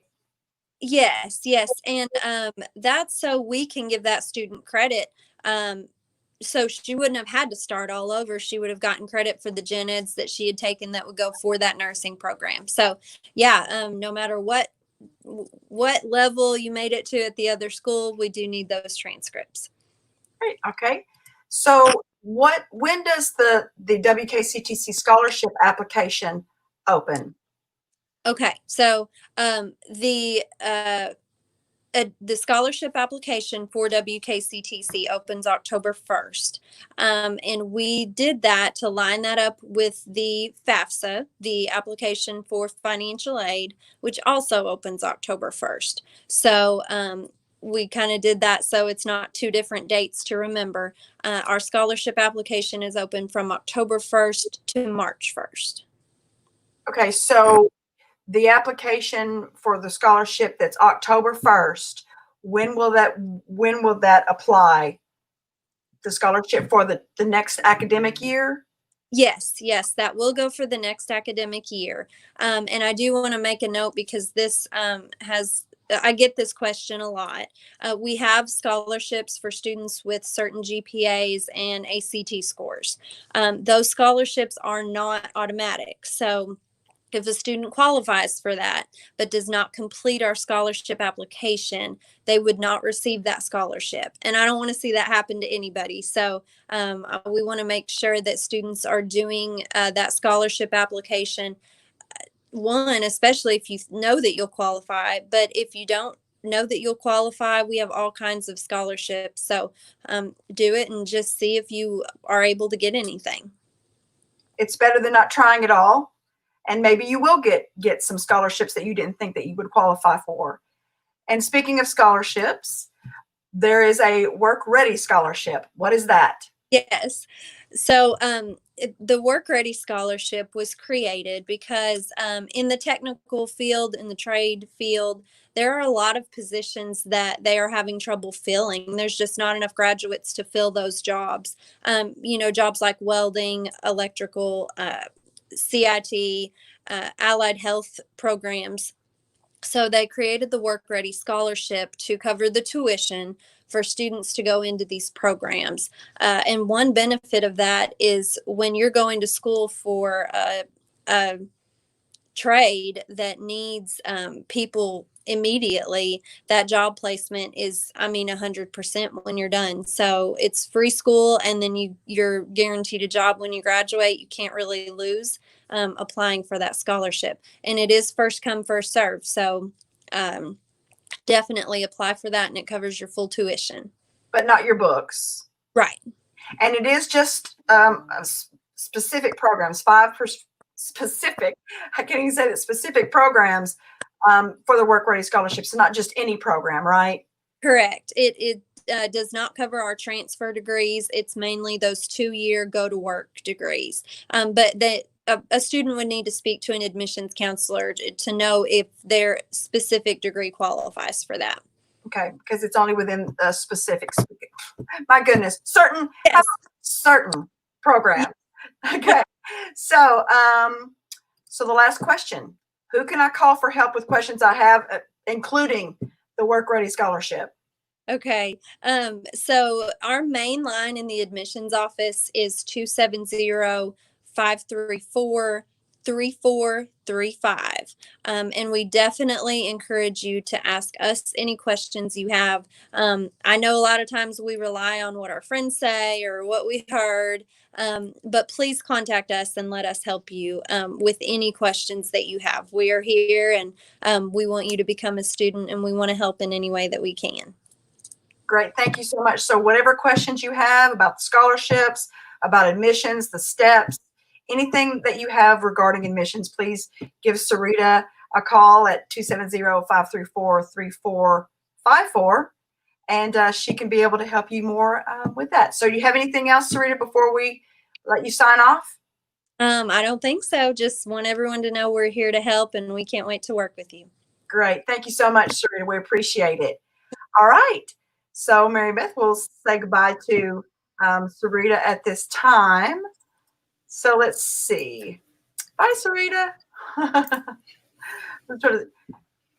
Okay. I guess I need to take that question off. She's already answered that question, hasn't she? Okay. And I just want to, if anybody has just logged on, I want to let you guys know what we're doing. This is Fall Into Your Goals. We are trying to give you lots of information and answers about your questions about fall enrollment. If you have any questions about fall enrollment, please type those into the chat. The good news is we will find answers to those questions, and you will be eligible to be in our drawing for a gift card. We are having a gift card drawing in 15 minutes. So we are about to talk to Dr. Lisa Stevenson about the Community Scholarship Program. And as soon as that session is over, we will be drawing for our last gift card of the day. So type in your questions and you will be eligible for that drawing. I also want to let you know that there is a link in the chat that will take you to Blackboard Collaborate. If you click on that link, you will be one-on-one with our advisors. So if you have any questions about fall enrollment, any questions about your classes, click on that link and, take advantage of our advisors because they're here for you and they want to help you. So Tammy, how about we bring Lisa onto the chat? Hi, Dr. Lisa. Hi, Lisa. Hey, y'all. How are you? Fine. How are you all? We're doing well. Excellent job today, may I say. Well, thank you. Oh, thank you so much. All of our faculty and staff, have really stepped up and answered lots of great questions with lots of information for our students. So It's been a great day. Yes. Okay. Tammy, I'll let you do one more and I'll take the last one and I will talk to you in a few minutes. All right. All right. It's just me and you, Lisa. All right, girl. All right. So this is about the Community Scholarship Program. So tell us who you are and what your title is, Lisa. All right. My official title, of course, I am Dr. Lisa Stevenson. Most of the students call me Miss Lisa. My official title is Director of K-12 Partnerships, which is the umbrella division or unit for everything that we do with K through 12, with high school, with dual credit. And then the other hat I wear is I serve as the director of the Community Scholarship Program. I will say that I'm also a proud graduate of this institution. This is not where I wanted to start my college education. I wanted to leave and get out of Paducah when I graduated from high school. But things happen. I needed to stay here and I've never regretted it. So West Kentucky is a wonderful place to be. And I too am a proud graduate of. I was going to say that if you didn't. Right. I'm a proud graduate and I was different. I actually knew that I needed to start here first. Yeah. I felt I needed to stay closer to home. I was the first and only person in my family still that went to college. And so it was important for me to start here. My family didn't have a lot of money. And so I was able to get financial aid to get started here. And then I was able to get the foundation I needed to go to Murray State and graduate from Murray State. And then it was important for me to come right back where I started to help students have the same opportunities that I did. So we will talk about the Community Scholarship Program a little bit more. And so first, before we get into the questions, tell us how it started. How did the Community Scholarship Program start for West Kentucky? The Community Scholarship Program actually started in 2010, a little bit before 2010. Community leaders came together. They were looking at high school graduation rates. They were looking at the future for the workforce. And I didn't say this in the first session, but right now, it's predicted that 50% of the jobs that will be in this area are going to be those jobs for where people are retiring. And so we're going to have to replace that workforce. They knew they needed a trained and educated workforce, so home grow it, grow your own sort of came about. And Rotary led this initiative. Rotary Club of Paducah led this initiative. They were joined by the college, PJC Foundation, both city and county government, in McCracken County, and raised $5 million so that students could start. Okay. I believe that's right. 5 million. Don't quote me on that. I may need to go back and look, but they raised enough money so that the graduating class, the high school graduating class of 2014 would be the first group that we welcomed to campus. So this year will be our 7th group of high school seniors to welcome to campus. And we're excited because this is the 10th year of this program. And we know from the data that we've collected on the students that are in this program that this program helps those students to be successful. I will say that I'm not the only person that handles community scholarship. Justin Hill, and we call him Coach Hill, is the completion coach for community scholarship students. He oversees their academic area, helps them with advising, helps them find the services that they need. If you're not going to class, he will know that. If you've had a little bit of a struggle in a class, he will know that. And then he and I will come up with a plan to assist the student. We do have a lot of students that come to us because this is a gap funded scholarship, and I think you've heard that term before. This scholarship pays any tuition balance that you might have after your KEYS money and any other aid has been applied. So worst case scenario, if you're not getting any other aid and maybe you don't have a lot of KEYS money, this scholarship will cover tuition and any fees, class fees associated with tuition, but this scholarship will not cover textbooks. So the worst case scenario is that a student that comes to us meeting the criteria for this scholarship has to pay for their textbooks. Other students may come to us and not need this scholarship. So, but we have a motto: once a CSP student, always a CSP student. So we're still here to help. Great. So you answered the first question that I had about, hey, Gavin Posey said he wanted to say hi. Oh, Hi, Gavin. hey, Gavin. Good to hear from you. He is one of our top graduates. Yes. And I believe he was a community scholarship program. Yes, he was. The Posey 3, because we had the triplets. Yes. And they were all community scholarship program students. And Gavin was not only an ambassador, but he was one of our student of the month and a student of the year. Exactly. So Exactly. Murray State right now. We're so proud of you, Gavin. So you actually answered the questions about the textbooks that the Yes. doesn't do that. So the next one is, will the CSP cover summer classes? No, CSP will not cover summer classes. And that's asked a lot. Textbooks, will it cover textbooks? Will it cover summer classes? The other question we get is, will it cover dual credit classes, or those classes that students are taking while in high school? No, it will not. There's another scholarship for that. And I didn't mention, Tammy, but I want to make sure that everybody knows that this scholarship is for students who graduate from a McCracken County high school. So that's Community Christian Academy, McCracken County High School, Paducah Tillman High School, St. Mary High School, and students who are homeschooled within McCracken County. Okay, so another question about what it pays for. What about parking, online learning? It will not pay for a parking fee. And if you're taking a class, let's say you're taking an education class and there is a little bit of a liability insurance fee that you have to pay because you have to go do observations, it will not cover that fee. And that fee is like $11. So it will pay for, somebody mentioned earlier that for a 3 credit hour class, there is a $60 online, if you're taking an online class, totally online class, you have a $60 fee for that class. So it will cover that. Okay. All right. So once you mentioned who the McCracken County graduates, but what happens when we get the community scholarship program students get here? So what to remain eligible? Yes. Okay. So once you get to campus, the scholarship guidelines do say that you need to be a full-time student.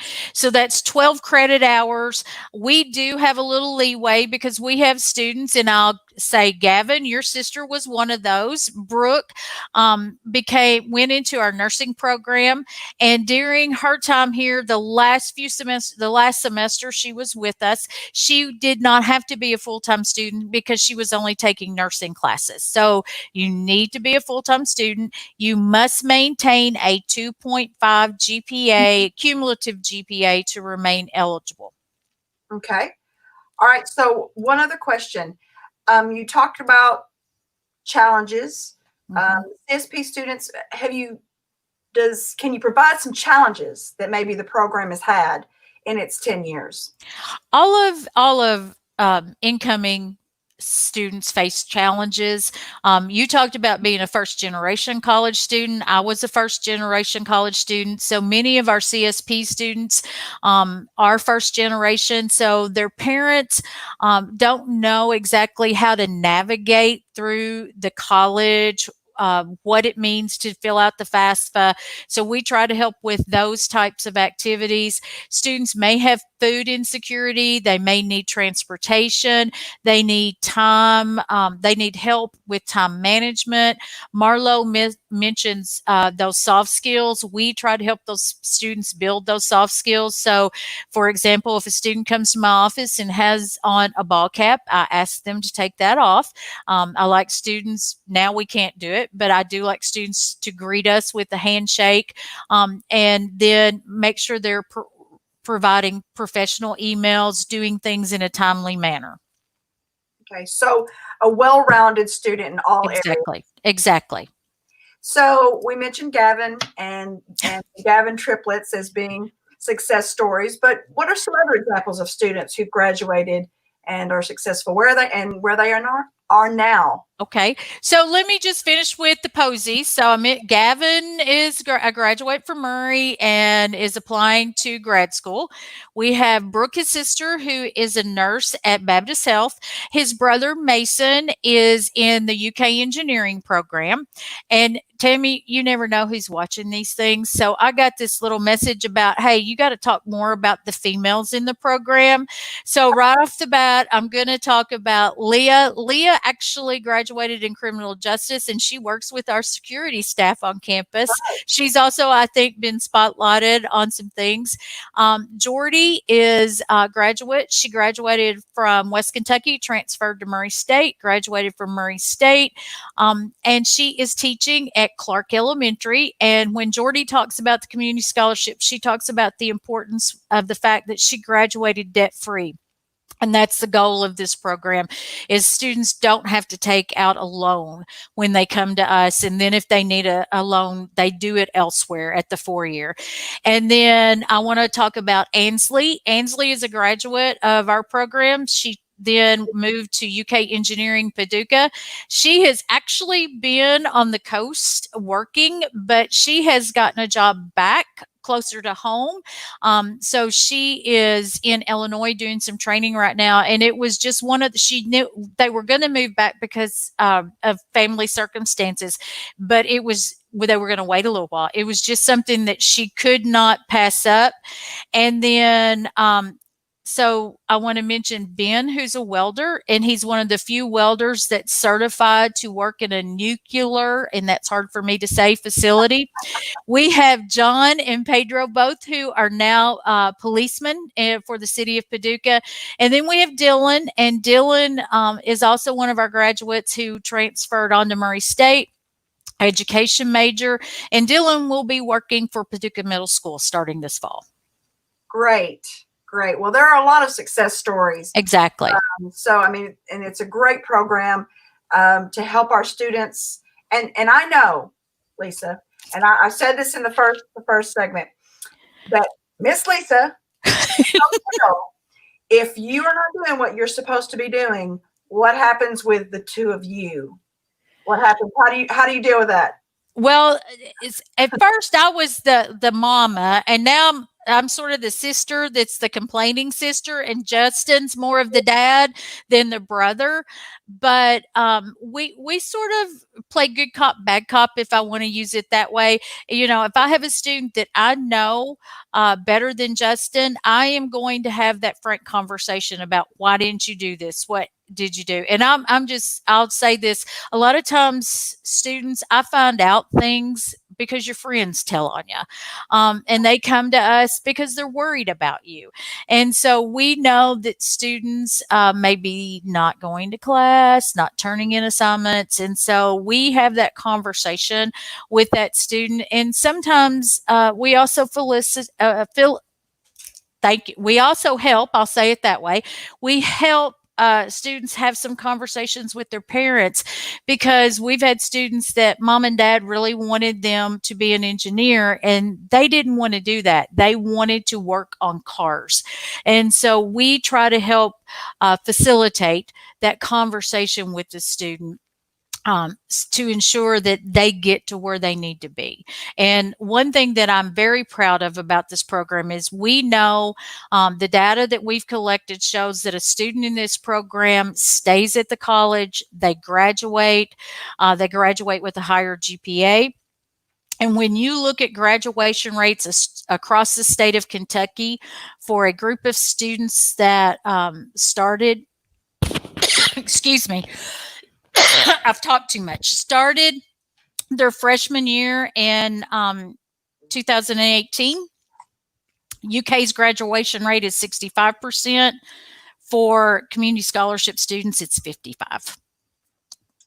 Well, there you go. That's all you need to know, Lisa.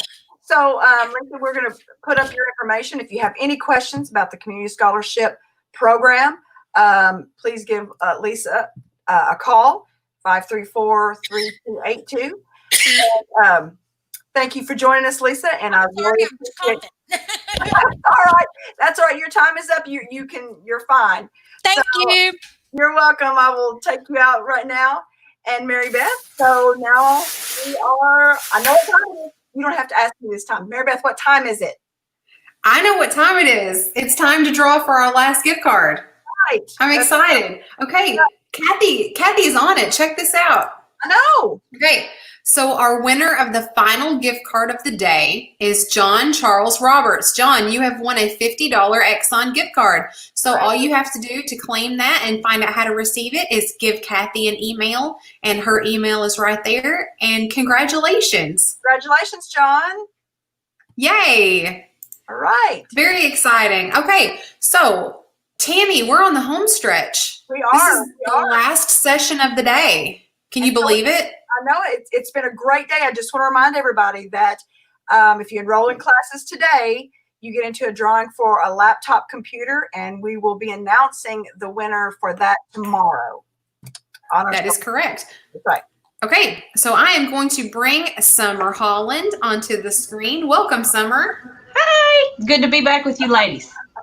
Yes, absolutely. Okay, so Summer, I'm going to let you, for anybody who wasn't on the morning session, I'm going to let you introduce yourself. Just tell us a little bit about what you do at WKCTC. Be glad to. So I am Summer Holland. I'm an academic advisor in the Master Advising Center at West Kentucky Community and Technical College. I have been with West Kentucky for 12 years, and I've always worked in the Advising Center. So I like to tell people it is, you often hear the word a labor of love, and I truly love what I do. I believe in what I do, and that's why I do it. As an academic advisor, we have a unique opportunity to help students not only reach their educational goals, but hopefully even remove some of those barriers that are out there that our students struggle with. We see all kinds of students, whether they're directly out of high school, if they're non-traditional, a dislocated worker, it just varies. And we all have, life happens to all of us. And this is a conversation that I typically have with a student whenever I meet with them. Sometimes life happens more frequently in one season of our life than it does in others. Seems like when you go back to school or when you enter school, that ends up being a time when things happen that you wouldn't think necessarily would, but that's why we're here, is to help with anything we can, whether it's technology issues, food insecurities, transportation, whatever it happens to be. Absolutely. And, the first question you pretty much have already answered. What is an academic advisor? It's kind of whatever word you assign it to be. It could be coach. It could be like big brother or big sister. It's just a lot of things. You guys really just are a multitude of responsibilities for our students, and it's just so appreciated. So Tammy, Sorry, just today in general has been exactly what you just said, Mary Beth. So while yes, here somebody may have a working title as academic advisor or admissions advisor or community scholarship, Coach Hill or Lisa being a mom or dad or brother or sister or just whatever. And I think this is a testament to everything that we have seen today, just that, we really are whatever we need to be for whoever happens to be sitting across from us. And then if we need to change that for the next person that comes along, then we absolutely will. Definitely. So Tammy, if you want, I'll take care of the questions on this one if you want to monitor the chat, and we'll go for it. Okay. Okay, so Summer, the first question that I have for you is, how do I schedule an advising appointment?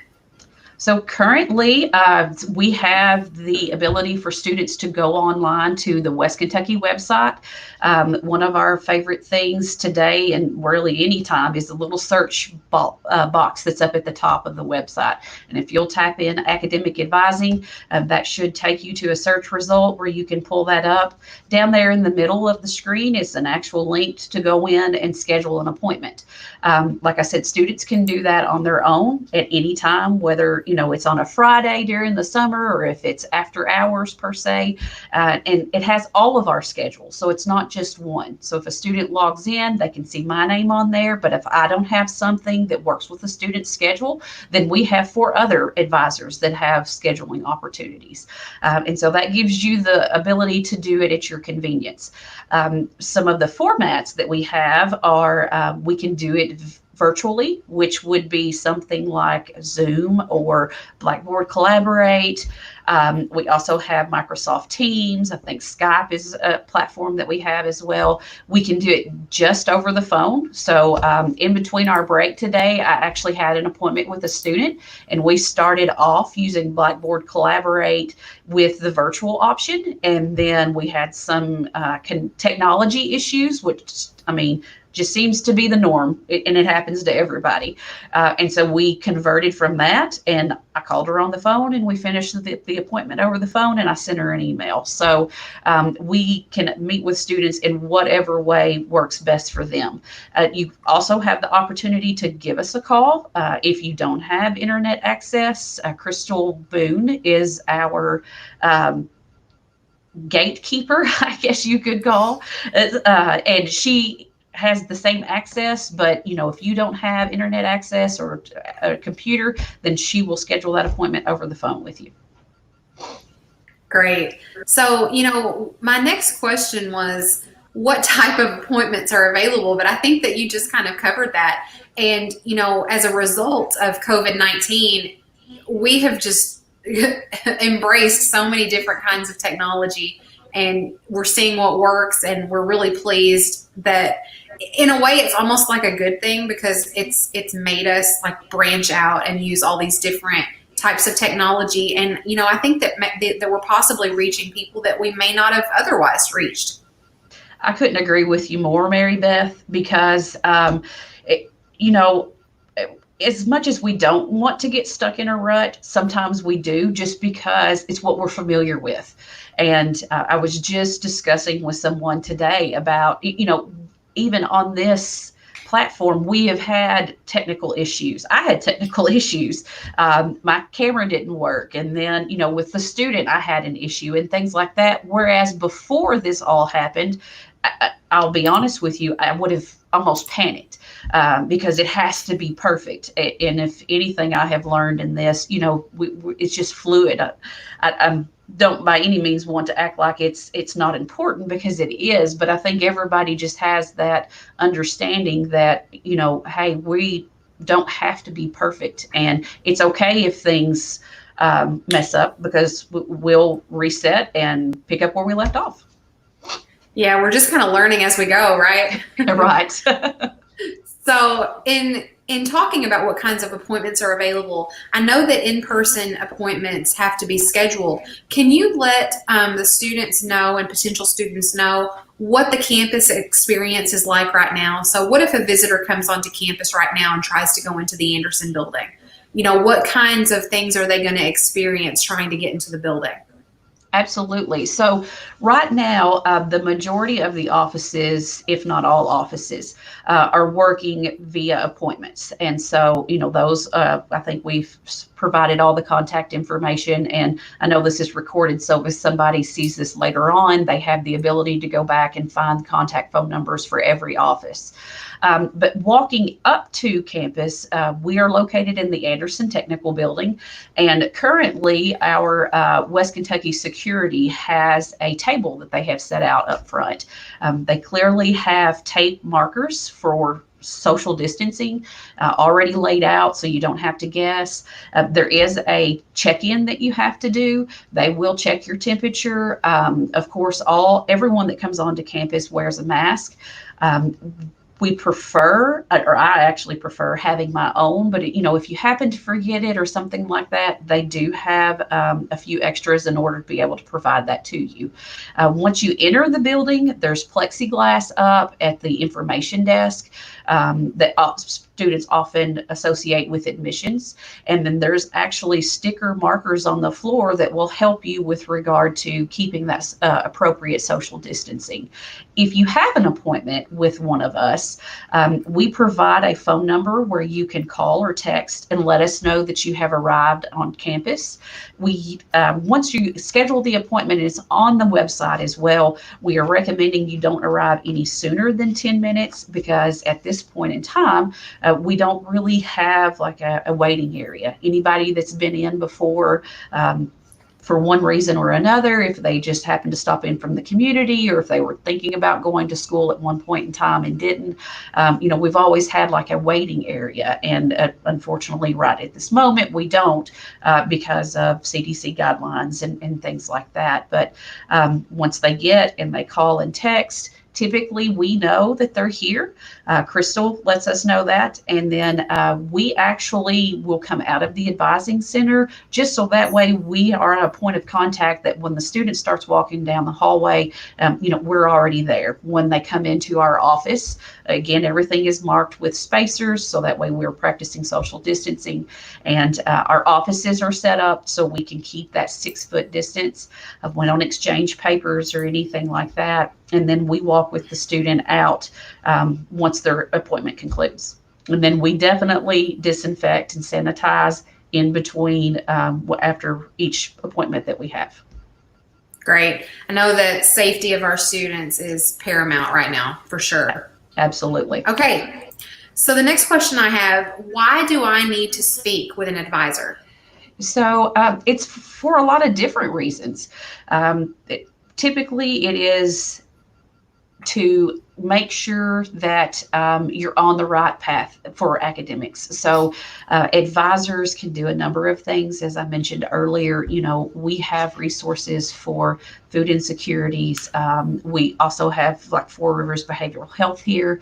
A student that I was speaking with earlier today, I was able to provide them with information about the Scholar House. And even though it's not a direct resource of West Kentucky, we work so closely with them. And they're conveniently located close to us.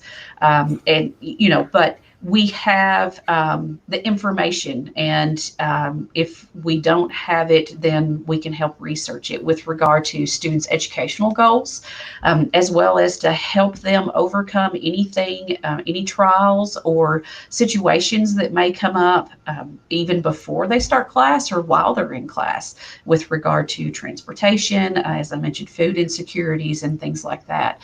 And then we are going to help them plan and meet those goals that they have in order for whether it be career or workforce, transfer, whatever it happens to be.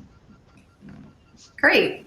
So if a student is brand new, if it's their very first semester at WKCTC, how do they get an advisor? Is one assigned to them? Sure. So typically, when we have brand new students that come in, regardless of what walk of life it is, everybody's required to take FYE 105, and that's our first year experience course. Sancy did a wonderful information session on that in our morning session, and kind of explains the importance of that course. She also explains why it's important to have those conversations with your instructor, and that's why when they come in, if they're taking FYE 105 for most majors, that's going to be who their academic advisor is. Now, if you've worked with somebody in the high school, we have fantastic recruiters that students usually bond with fairly quickly. And, you can reach out to them. You can reach out to us. We're available now, and we're available throughout the semester. But you will typically get your FYE 105 instructor. If for some reason you're not in that class because of one reason or another, then it's based off of what your major or your program or your academic plan is. And so that's why it's important for us to make sure that we have your major correct, so that way we can get you paired up with someone that is experienced or has knowledge of that particular area. So if somebody wants to double check and see if their FYE instructor is in fact their advisor, is there somewhere that they can go and look that up on the website or under the student self-service? Absolutely. And regardless of whether it's their FYE instructor or whomever it happens to be, that is located in their student self-service. So once they log in, they will look over to the right-hand side, and I believe they have to scroll down a little, but it will provide them with their advisor's name and contact information, including their phone number and their email address. And then they can reach out to them at any time. As I mentioned earlier, it's typically based on your FYE class or your major is who your assigned advisor is. And oftentimes that ends up being a faculty member. And so if that were the case, not all faculty members are on campus all 12 months. We have some that are out during the summer, or they may be on vacation or something like that. And that's why, I always say, please feel free to reach out to us at any time, whether class is going on or not, and we'll be glad to help. Okay, just real quickly, can you tell somebody how they can find student self-service on the website? Sure. It is under current students. I believe I go through, and it's located in their My Path. So current students and then My Path? Yes. Mine might look a little bit different since I'm a staff member, but this is where you go. You click on current students and then you click on My Path. Yes, and then PeopleSoft Campus Solutions. Okay, great. Perfect. Thanks, Summer. Yeah, you're So welcome. the very last question that I have is, what if I'm having difficulties getting in contact with my advisor?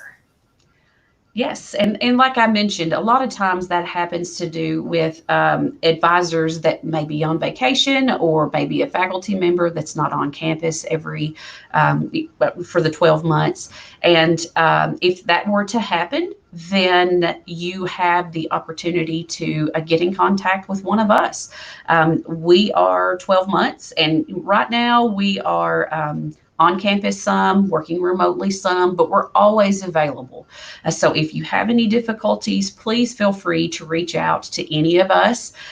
You can send an email, you can call, you can email us directly. All our contact information is out on the website as well. You can schedule an appointment, but don't let, if you send an email and think, oh, well, I may or may not get a response, then just go ahead and reach out to one of us. We're glad to help. Okay, so Summer, that is all the questions that I have right now. Is there anything else that you would like to tell anybody watching about advising? Just that, as I have repeatedly said, we really are happy to help with anything. A lot of times we'll get questions that may or may not be academic advising specific, but that's okay. We've had the opportunity to get by asking questions, and if we don't know the answer, then we get to learn the answer as well. So it's a good practice for all of us, and we can all learn something. Thank you, Summer. Yeah, thanks so much, Summer. We really appreciate it. I think this day has been so informative for even me. I mean, there's some things that I learned today. Absolutely. I know there's things I have. So, Summer, we're going to let you go. And thanks again. And we will talk to you later. Thank you all so much. Have a good evening. You too, Summer. You too. Okay, so Tammy, that's it for the day. We did it. I just want to put this up because he wanted to give a shout out. All right, John Charles Roberts registered for classes today. Yay. So excited. We're so excited for you, John. And we're so glad to have you in the West Kentucky family. Yes, thanks so much, John. So again, everybody, if you missed any of the sessions today, say you just logged on and you're catching the end, these sessions are going to be posted on our Facebook and our YouTube channel. So you can go back and watch these anytime. This is some great information, some really great content happened today. There's a lot of great contact information and phone numbers. Really good stuff for you to go back and watch. And, maybe you've got a family member or somebody who you think should have seen this session today. Share it with them. Let them know that we're here for them and we are more than happy to talk to them and help them to get registered for fall. Okay, so Tammy, do you have any more words before we sign off? Just that we will be announcing those that registered for classes today during our sessions. We'll be announcing the winner of the laptop tomorrow on our Facebook page. And so be on the lookout for that. We're excited to give that away so that they can use that for the fall semester. Yes. And lastly, you didn't have to register today. That was just for the giveaway. There is still time to register for fall. Fall classes start August. Is it 17th? Is that correct, Tammy? Yes.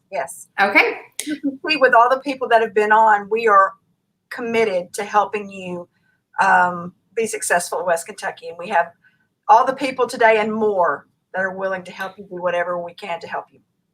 Okay. So I hope everybody has a great rest of the week and we will talk to you soon. Bye, everybody. Bye.